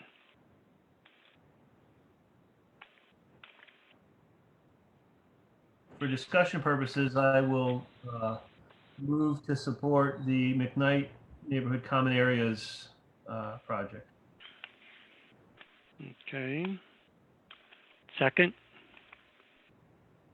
I'll second. Okay. You know, I think this is one that is a combination of some things are not CPA eligible, such as the issue of dealing with the roads and building a gatehouse entry to the neighborhood. I think some others, like Magazine Park or McKnight Glen, or repairing the historic street line, like as street signs are, but I don't think they're fleshed out enough for us to do anything with. Right, it definitely needs to come back to us next year with item-specific budget. That if you're gonna do Magazine Park, it's gonna cost this amount of money, and we're going to do benches, basketball, whatever. Yeah. And they need the support of the Parks Department. The same thing with DPW, I would imagine, for the street lamps. And also they should, I mean, some of those items that are not eligible, they should understand why. Yeah. I mean, it was actually, it's in the application. Yeah, I would say that there are some good items in there that were sort of referenced, but they're not at all well fleshed out. And I think that you know, they should really kind of look at the CPA law and figure out what exactly they should be applying for, and then submit an application with that, with costs that are very, very fleshed out. Because I think that a lot of what we kind of heard was, you know, we'd like to do this, but we don't know how much it's going to cost yet, or we have a rough estimate. I think they need to focus on some of the things that will be eligible and put some effort into determining the exact costs. All right, unless any other comments, we'll go to a vote. This is a motion on recommending. Lamar, No. Gloria, No, David, No. Juanita, No, Ralph, No. no, and Bob is no. And so I guess what I would look for is a motion that we tell them that certainly anything to do with roadway work and building faux historic gateways is not CPA eligible, but we would encourage them to work with the park department on plans and come back next year with specifics on Magazine Playground or McKnight Glen, or work with the DPW regarding the historic street signs. So is that acceptable? Someone want to make that motion? Okay. so moved. All right. second. And one last thing, Bob, maybe we should mention this in there, but I think that they were also sort of asking for period lighting, and I don't think that would be CPA eligible.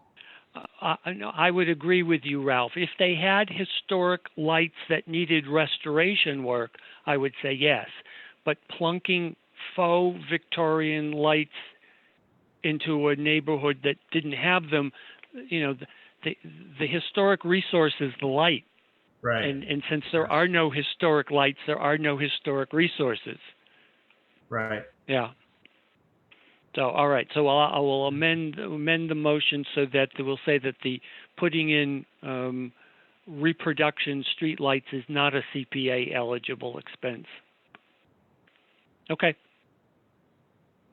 So all in favor, Lamar? I'm sorry, could I just mention that there was a letter of support that came in today for this project from the chairman of the Springfield Historical Commission. Mhm. And I think that was forwarded to you. Yes, Yeah. it was. I saw it. Yeah. Yep. Okay. All right. So we're voting on comments to give them. So Lamar? Yes.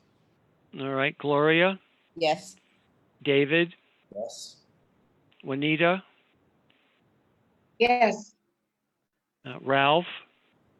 Yes. and Bob. Okay, very good. The next one is the Preservation Revolving Fund.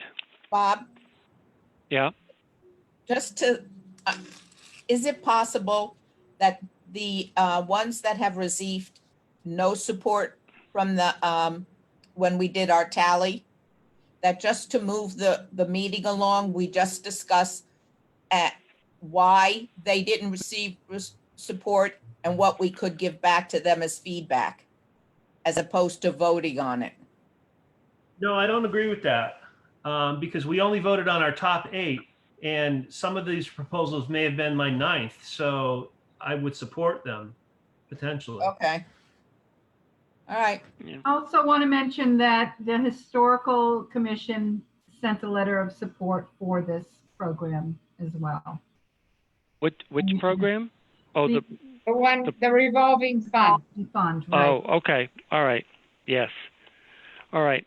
So if we have a motion to recommend the Preservation Revolving Fund, So moved.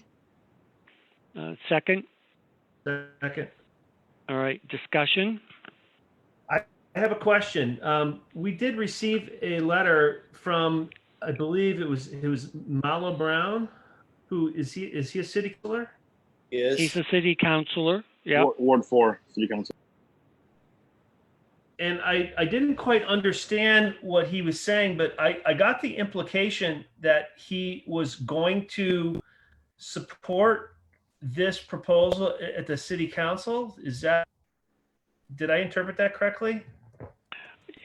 Well, let me say this. For me, it was a confusing letter, and I wasn't sure whether he understood how CPA worked. So, yeah, you know. But he specifically referenced here. I'm gonna bring it up here. He specifically referenced that it was almost like, and this is what I don't understand. I'll read it out loud. It says, "As a rookie counselor, I am not sure about everything, but I am pretty sure that I am supposed to be working for my various constituents, and that is what I'm trying to do. If there are any process issues I should be aware of, please let me know. I am writing relative to concerns that folks in the Springfield Preservation Trust had about a proposal that is now before your committee for use of CPA funding to finance a revolving fund, specifically whether the city council would be prepared to engage in the process of assisting our constituents as has been proposed by the McKnight CDC. I am not at this time endorsing any applications before your committee, as these applications you endorse will in turn come to the council. However, for your information, and this is the piece that I need to understand, I'm letting you know that I'm willing to get previously endorsed CPA monies utilized in a revolving fund process. And I feel that where it serves our people in our communities, the council will be very willing to do the work needed to see that people are assisted to restore their historic homes. Specifically, under the proposal I am submitting, the council is this is the confusing part. The council is no longer granting funds to a third-party group without controlling which projects they are used for. In fact, the way the program is now planned, all projects would be pre-approved by the council, and all final distribution of funds would be controlled by the council based on proposals and invoices that would be submitted to the council by the community organization. And then it talks about factions, which is not really all that relevant. So the question that I have is he saying that he is working on the city council behalf coupled with this particular McKnight application, and since they've named projects in their application that they're going hand in hand that way, so that it's not sort of an open-ended revolving loan fund, it is something that the city council would then approve for these specific projects? So one, I don't feel that we should be spending any time trying to figure out what someone's letter to us said. But the grant application certainly talked about having city council involved in awarding the individual grants. And so that Right. may be what he's referring to, is that city council will be deciding whether Mary Jones gets $15,000 for her front porch. But Right. isn't that something the law department decides, not the city council? I can't Say see that the it- city council spending time doing, that as part of their duties. No. Well, I think that the way that this is presented is that they're saying that there are five to seven or eight or nine. I don't know how many. There's a bunch of properties listed here, but that's what their proposal is for. Is that for these are the properties, and that would go to the city council, and they would vote on them at that point. So it wouldn't be as though these homeowners would go to the city council. This proposal has already got the homeowners in it, I guess. I don't know. I think that's part of the concerns with this proposal, is that it's tenuous. You're not quite sure what they're looking for. And if you're talking about a revolving fund, and I know Mr. Gaby mentioned that in Rhode Island, they had a revolving fund, information about that should have been presented with the application. How is this Well- revolving fund going to work? How is it going to be administered? Yeah. Well, I think it says right here in the application, all funds would be held by the city treasurer in advance based on invoices approved city council, which would be based on recommendations from the community-based committee. Private funds raised or collected will be either held by the city or in a private account, which would be utilized in consultation with the city council. Repaid funds would be either held by the city treasurer or in the private account as decided in consultation among the city council, CP committee, and revolving fund committee. In addition, a portion of the grant would be utilized to assist in paying for creation of a historic preservation position within the planning department, both to assist with the program and for the support of the Historic Commission and other city programs. So they do address how they're going to administer the fund. But they don't I have think that- letters of support from Ed Pakula, from the department, the planning department.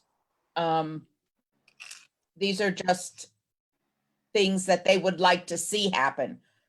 If it should have been prepared with the application. I agree. I think we crossed this bridge 2 years ago. It's the same application essentially. I don't think it is. And the reason I don't think it is that I think that several years ago, they were talking about holding the fund themselves. And now they've changed this to the city holds the fund and the city council determines the release of monies from the fund. So Ralph, does the city council become a subcommittee of the CPA? Or CPC? No, I think the proposal here is that, and I'm not recommending that we give this amount of money, but they're saying basically, hey, give us $260,000 and it's going to go into this fund, and the and the city council, along with their own committee and potentially with the community preservation committee, would then decide how this money would be dispersed to various projects, but the money would be in the control of the city. And the city council. In the city council. And the ward councilors who would be looking to provide money to their constituents in each ward. So a person would come up in front of the city council with their proposal for their 15,000 to fix their porch, like individually? Yeah, I think this. Yeah. I would abstain. I'm not going to go to the wall for this one. I would just raise as an issue that it is not the same proposal, and there are things in here that people are asking about. You know, there is description as to how this is to be administered. I mean, personally, I think that we are already sort of satisfying this need in some ways with the city's program that we tabled earlier. So I could very easily be swayed to the argument that this is a need that is we're going to be serving a different way, and it would be better to go through the city rather than a private group to do this. I agree. And I think we have one here already with the city, and at least we know how that one will be run, or we think we do anyway. Yeah. But this one, yeah.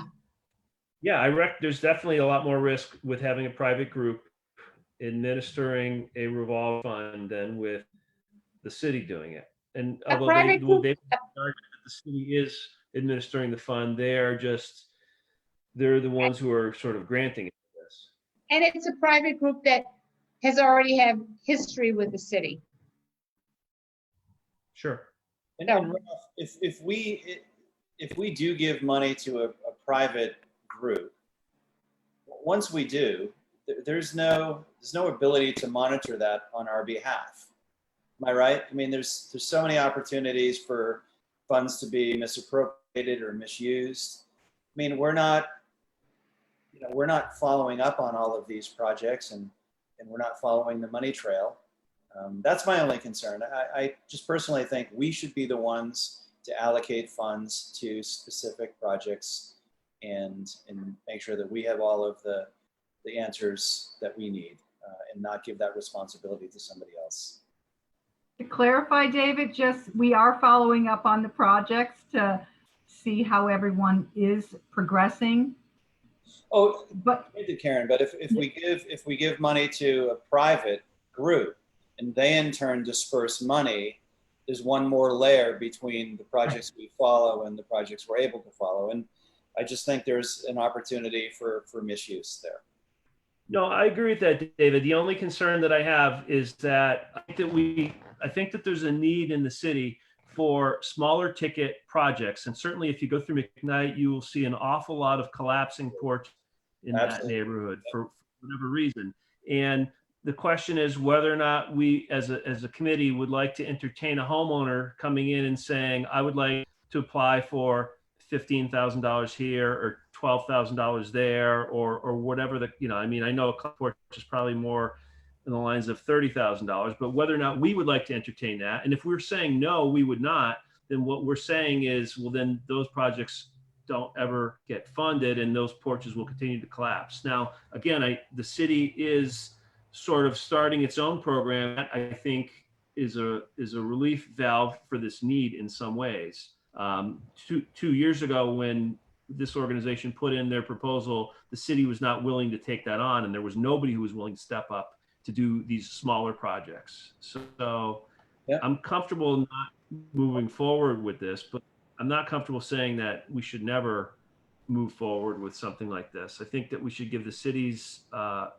program a chance to see how that sort of works. Mm-hmm.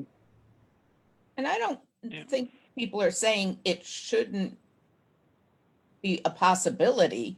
It's just saying strengthen up your proposal, get all of your supports there and then come back to us. See, I'm sorry, Gloria, but I really don't agree with that position because we told them that last time and they did it. They did add a lot more in it. And it's sort of, if I was them, I would be saying, hey, you're just putting me off. You keep telling me to strengthen the proposal and I do, and then you tell me to strengthen the proposal again. So the last time they did come in front of us, they were basically, we did award them some funding, but the city council told them no, because they didn't want the external party to be maintaining the loan fund and they didn't want it to be open-ended. So they came back and they satisfied those two conditions. And they said, look, we've got the city now holding the money and here are the projects, and we're going to do that in conjunction with the city council. So they've sort of satisfied that requirement. But the thing that's changed, in my opinion, is that the city has now stepped up and is funding its own program. I'm not going to bat for these guys, but I just want to, like fairly too, and not just sort of push them off. I hear what you say, but if their proposal is that the city will handle this, have they talked to the city? No. That's a fair point. No.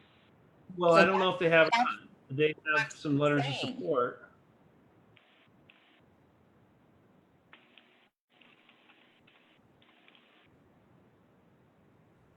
Yeah. Okay. All right. So we don't All have right. any evidence that they've talked to the city, I guess, huh? I mean, they've certainly referenced it in their application.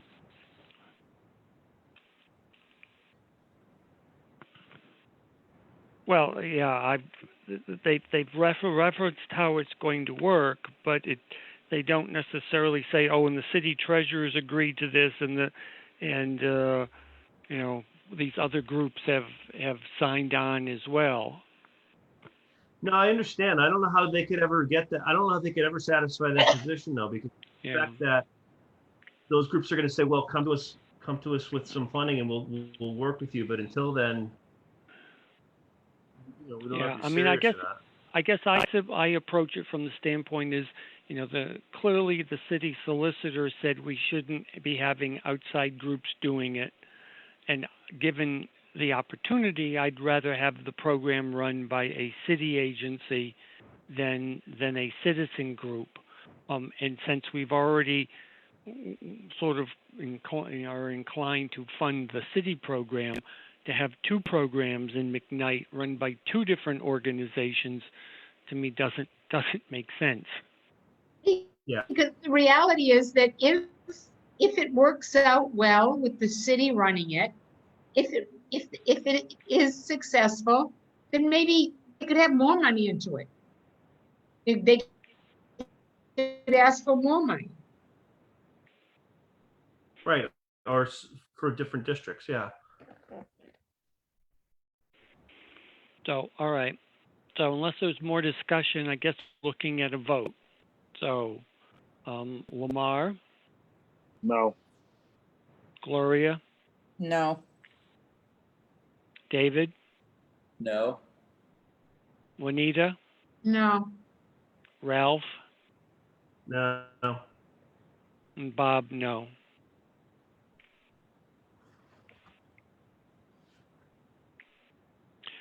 So I don't know whether we simply say we didn't fund them or whether we've chosen to recommend funding of a program run by a municipal agency. I mean, I think that's it. I mean,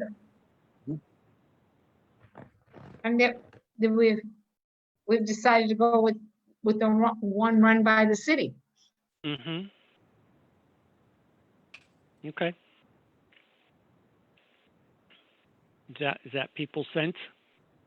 Yeah. I think if there were no city proposal, I would have certainly gone to bat a different alternate proposal. Yeah. But this is the one that's stronger. All right. So I guess we'll just take a vote on the motion. Is that to tell them that we're supporting the city position and don't feel that there need to be two in the same neighborhood? All right. So Lamar, Yes. Gloria, Yes. David, Yes. Juanita, Yes. Ralph, Yes. and Bob, yes. Okay. Model mixed income affordable ownership.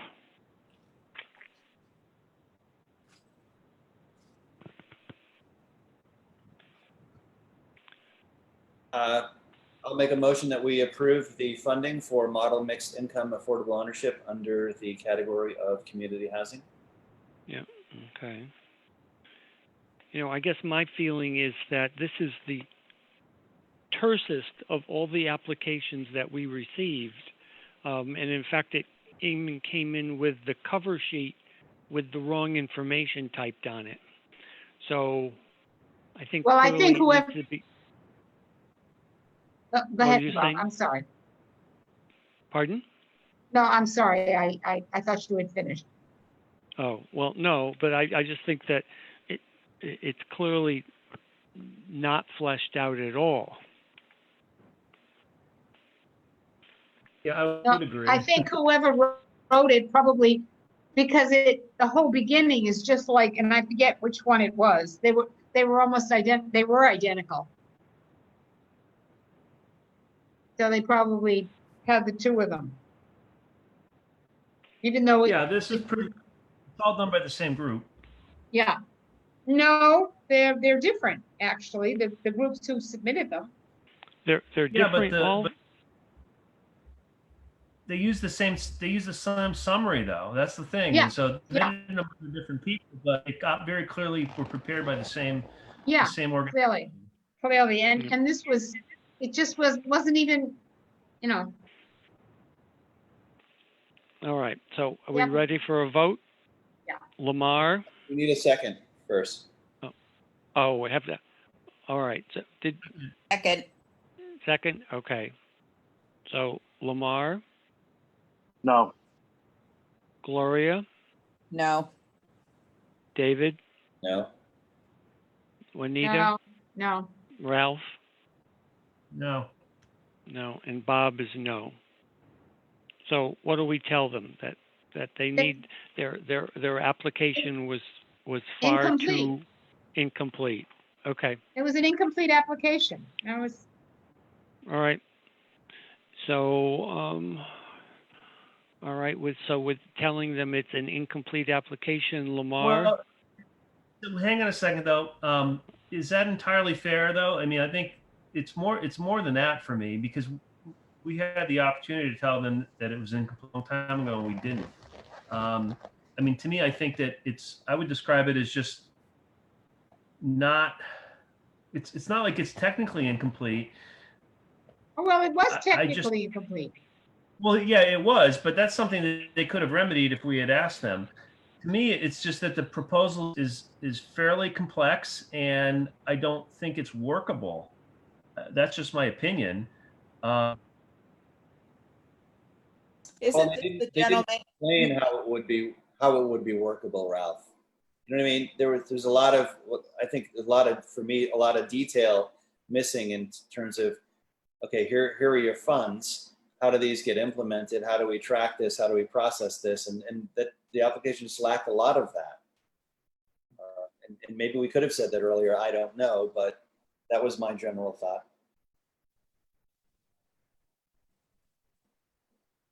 All right, that's Wasn't fair. this the gentleman who did not come for the presentation? Right. Well, Right. That's correct. Yeah.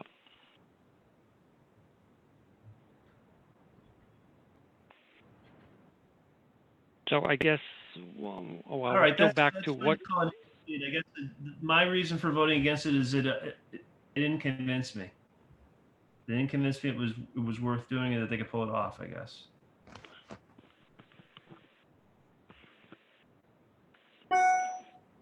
but I Concerns guess about what the- kind, Concerns about the implementation of the project. And no Yeah, one, I'm just worried that. Go ahead. and no one was available on the presentation night. Well, I think David Gaby presented this, didn't he? David pitch hitted for the guy who could not be there, correct? Right. Yeah. So it was presented. It's not as though nobody presented it. I just don't want to give them the impression that they didn't cross a couple of T's and dot a couple of I's because I think it's a lot more than that, to me at least. It was confusing and they didn't really sell it as I'm not seeing how it could be implemented, and I'm not necessarily seeing just how it would work.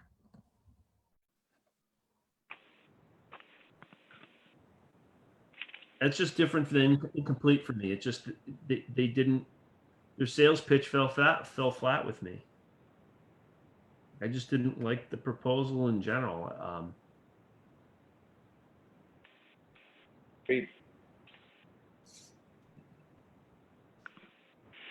Well, I'm still, I mean, I suppose we can just say to them that we're not recommending it and let it go at that. I'm just not sure. Yeah. Hmm. And yeah, and the other thing too, and I remember asking this question, is that the project that they were sort of pushing for this is the house that they moved on Bay Street. And this thing was under historic preservation, but they'd already done all of the historic preservation work. It was more for energy efficiency. Energy retrofit. I don't say, I just don't think this passes the test. It doesn't fly with me. I can't vote for that. So maybe we just tell them thank you, but we didn't vote for it. Yeah. Okay. All right. So we just simply saying that we're not recommending it. So Lamar, are you comfortable with that? I'm fine with that. Yes. Yeah. Gloria, Yes, David, Yes. Juanita, Yes, Ralph, Yes. And Bob, yes. So the Springfield Community Land Trust Revolving Loan Fund. This is the one that Stuart said, although administration can be a small component of a CPA project, paying for an executive director is not eligible. So a portion of what they asked for is clearly not CPA eligible. Again, on this one, I thought it needed to, it just wasn't cohesive.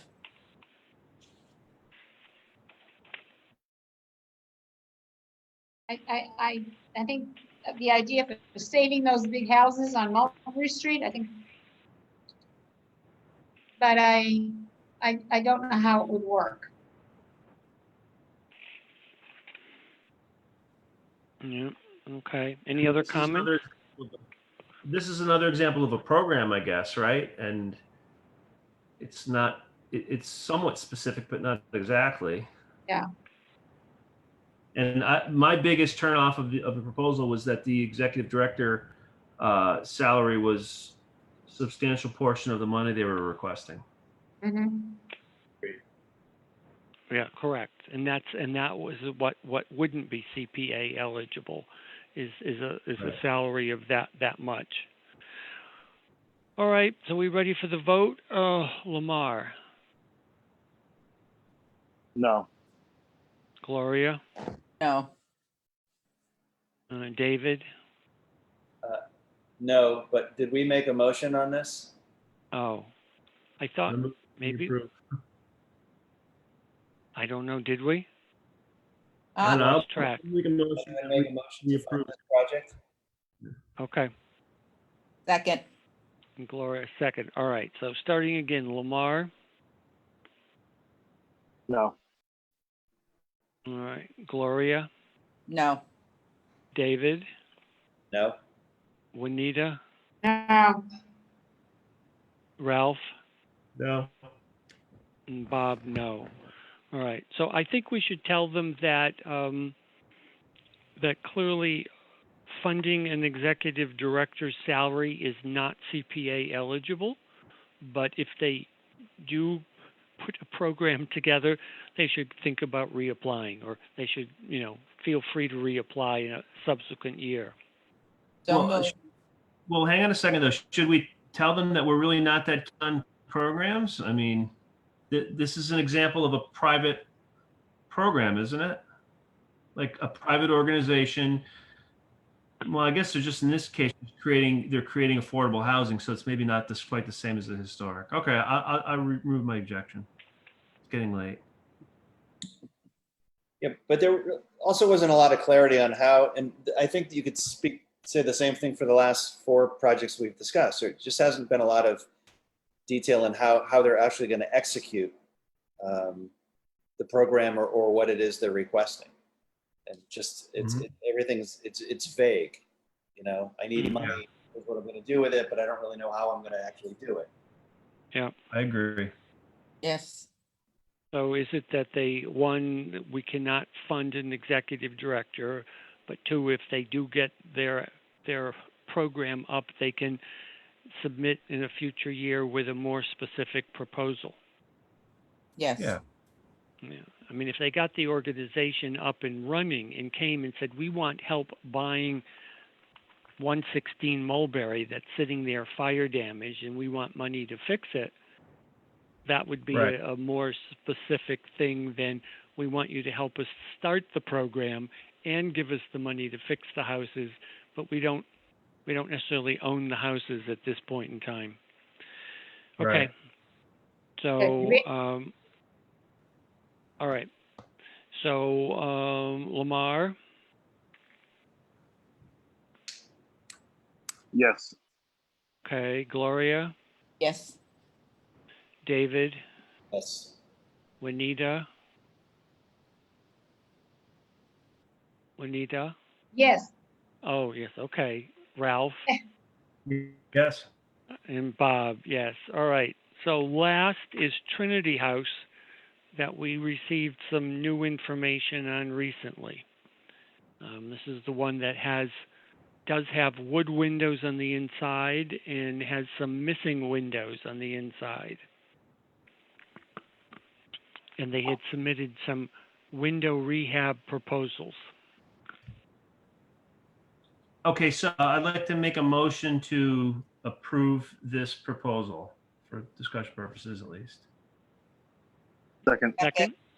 Okay, comments? So here are my comments on that. I mean, I think this building is worthwhile of, it's in a historic district. And I think it is a contributing property. I understand it's not as old as some of the other ones, but was it 1930?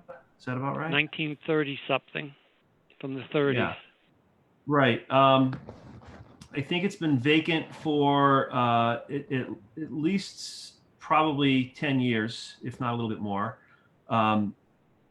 And I would support, especially since it is a nonprofit that owns it, I would support money to help them rehab, the building a bit. What I wouldn't, but the problem that we have, I think, or the problem that I see from my perspective at least, is that half the windows are there, and the other half are gone. They've been stolen or something. I can't even figure out why the second floor windows are all missing. So they've put together a proposal that was pretty substantial in cost. I'm wondering if we can focus a little bit more on the visible features of the house rather than the things that can't be seen. So as an example, they asked their proposal that they sent out, that Karen sent out today. The second one was to repair 14 windows and to manufacture 14 windows to the Secretary of the Interior standards. Could we potentially cut that number down, because saying, listen, we don't care about the back of the building, so you can put whatever you want in the back of the building. You can put in your $300 vinyl window in the back because nobody can see that, but focus on the front facade and on the side facades. Because I think this building is worthwhile to save, and I think that there's a cost associated with doing that, and it has been vacant and deteriorated for over 10 years. Well, I guess my question would be, and it would be to Karen, is how much is left unallocated in our undesignated reserve as we get down to the very last project? It's a lot of money. Yeah, the undesignated fund is 587,581.86, and in the housing, Yeah. well, there's 118,000. Yeah, 21. yeah, but they don't qualify. They Right. don't qualify as housing. I mean, that's what Stuart said. Temporary housing is not CPA eligible. So I guess my only comment, Ralph, is, if indeed we were involved with the window repair and even some masonry repair, it's still like in the vicinity of 60,000. So I guess I wouldn't be looking to nickel and dime this. Either we want to fund it or we don't want to fund it. But saying, oh, we'll fund the facade windows or the front and the elevation, the side windows, but not the back windows, I don't think we have to be pinching pennies in that matter. I agree. I agree. It's $58,000 or whatever it was. We have almost $500,000 left over. Yeah, they're asking for 124,000. But that was for a lot of interior work, I think. Oh, right. And That's, it yeah. was And so the the windows housing? were just, what was just the windows? 58,000, I believe. That came in today. I'm trying to find that particular. Somebody say 60,000? I heard that number. It was It 58, sounded- I believe. 58, I believe it was. 53,800, I think. And then there's the doors included, not included. So there's two invoices. You can Well, put- what you wrote, Karen, is you said the invoice to use is for 53,800 and is attached here for your convenience. Windows and doors, Trinity Church, 51 Bay Street. Right, but there was a second invoice attached, which was for the Oh. doors. I didn't The write that doors. amount. Yeah. Um, let me pull up that email. So Bob, I guess, and the reason that I sort of brought up the facade thing is because of the doors, because they claim that there are 7 doors on that house. But when I look at Google Maps, I can see, I think, 2 doors. So I don't understand why we would pay a lot of money to put in really good historic doors when nobody can see them. And I don't even know if they even exist, to be honest. How could there be 7 doors on that property? Yeah, well, no, I agree. And that's when I asked how many, when I got the thing from Karen, I emailed how many doors are there. I think the doors are, I wouldn't necessarily disagree with the doors. I guess I'm thinking if we're going to be involved in the windows, we should be involved in the windows, front and back. So the doors really doesn't seem like a very big cost here. Do you see the invoice? It's up for the doors. Like 3,500 or something? Material costs, so with the labor and materials, 7,500. Okay. And then that, in addition to the windows, which is 53, I think. Yeah. I mean, I think we need to clarify as how many doors there are. I mean, in my mind, this is a side-by-side duplex, so there's probably 2 front doors, 2 back doors, and maybe a cellar door. So that gets me up to 5 doors, not the 7 doors. But On top of that invoice, they broke down the doors. There's also some doors to a porch. Oh, the $7,000 was for all the doors? That's the way I saw it. No, Yeah. not that one. Yeah, Yeah, this is for the windows. I can actually see the rear of the property on Google Maps, and there are 2 visible doors and probably a 3rd door in the back porch. I think maybe they were saying there were 5 doors, but 2 screen doors. I mean, I hear your point. We shouldn't nickel and dime them, but on the other hand, I want it to be an accurate thing.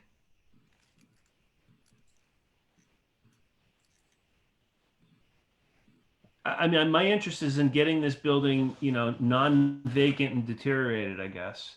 yeah. Yeah, I mean, I guess my ultimate concern is, because I agree with Ralph, a vacant, deteriorated building bubbles up high on my list of things to fix. I'm not convinced that this group has the capabilities of raising the rest of the money.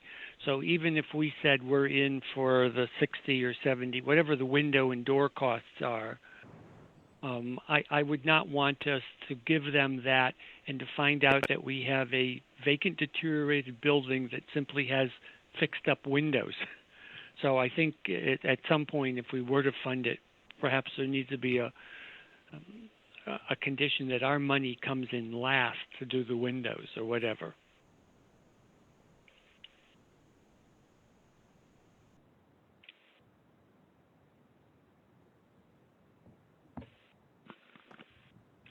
So I guess what we have is a motion before us, which is to fund the project.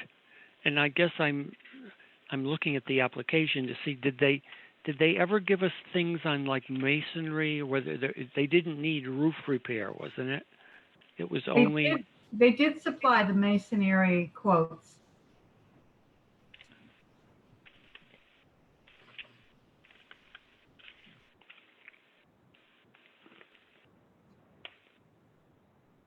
How about I make a motion that we table this until we're less exhausted? Okay. Second. That's seconded by Juanita. All right. So all in favor of tabling, Lamar, Yes. Gloria, Yes. Juanita.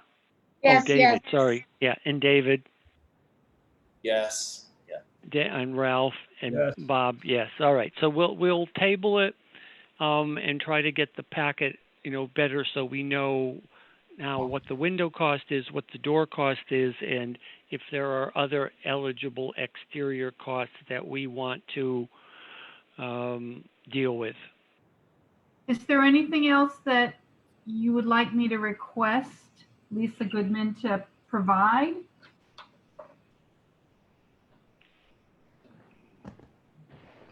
Well, let me speak to that a little bit, I guess. I'll just give you my unedited feelings on it. Again, my interest is in getting this property kind of back online. But on the other hand, I would like the organization to contribute as much as they can to doing that. I mean, they have owned the property for quite a while, and they are the ones who sort of let it get neglected. So I don't feel as though the CPC should be funding their entire renovation project. I know their original project was for a lot of interior work, as well as replacing doors and windows and masonry.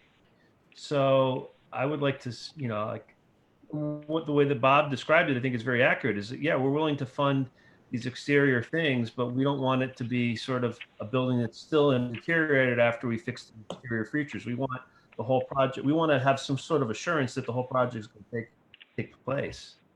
So the masonry bill is for $37,700. So they did have, she does have that. So that would be the 37 plus 53 plus what, 75. But is their project, so I think they were originally looking at us to fund essentially the construction of a women's shelter. Is their project still viable if we say we can't fund the construction of a women's shelter, but we'll give you some historic money to do the correct historic things on this property to bring it back? Well, what they had for a budget was about $250,000, and they were asking us for $125,000. So if indeed we're willing to do the masonry and the windows and the doors, and that gets us up to Karen about what figure? Masonry, windows and doors?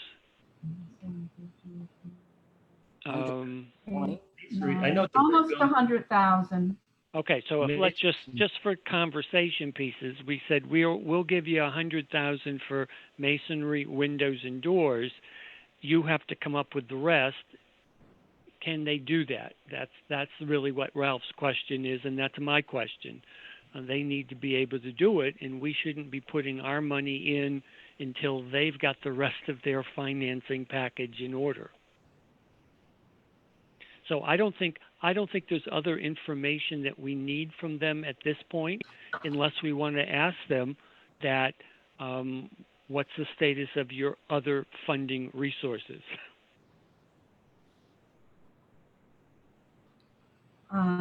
Okay, so we're tabling this discussion, but are we going to have additional information for the next discussion? I guess I'm a little... We're tabling it because I can't even think anymore. And Yeah.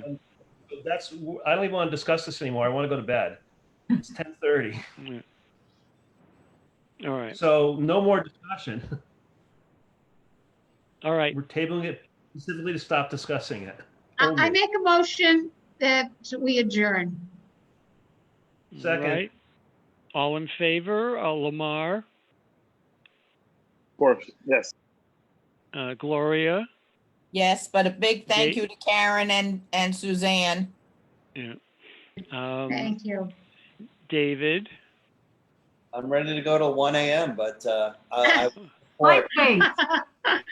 That's All right. just you alone, David. No, I'm kidding. Yeah. Yes, All right. And therefore, Ralph.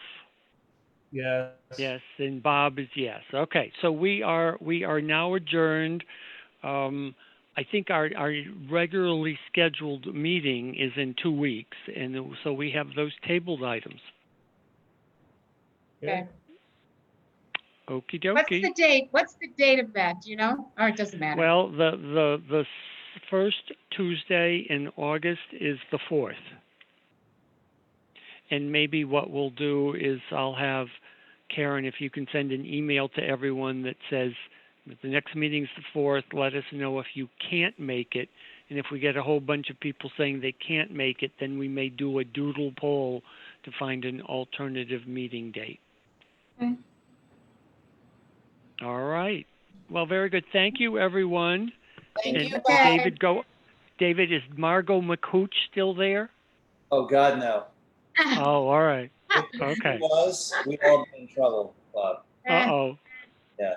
All right. Well, thank you, everyone. Thank you. Good night, everyone. Buenas Good night. noches. Good night. Yep. I- Bye.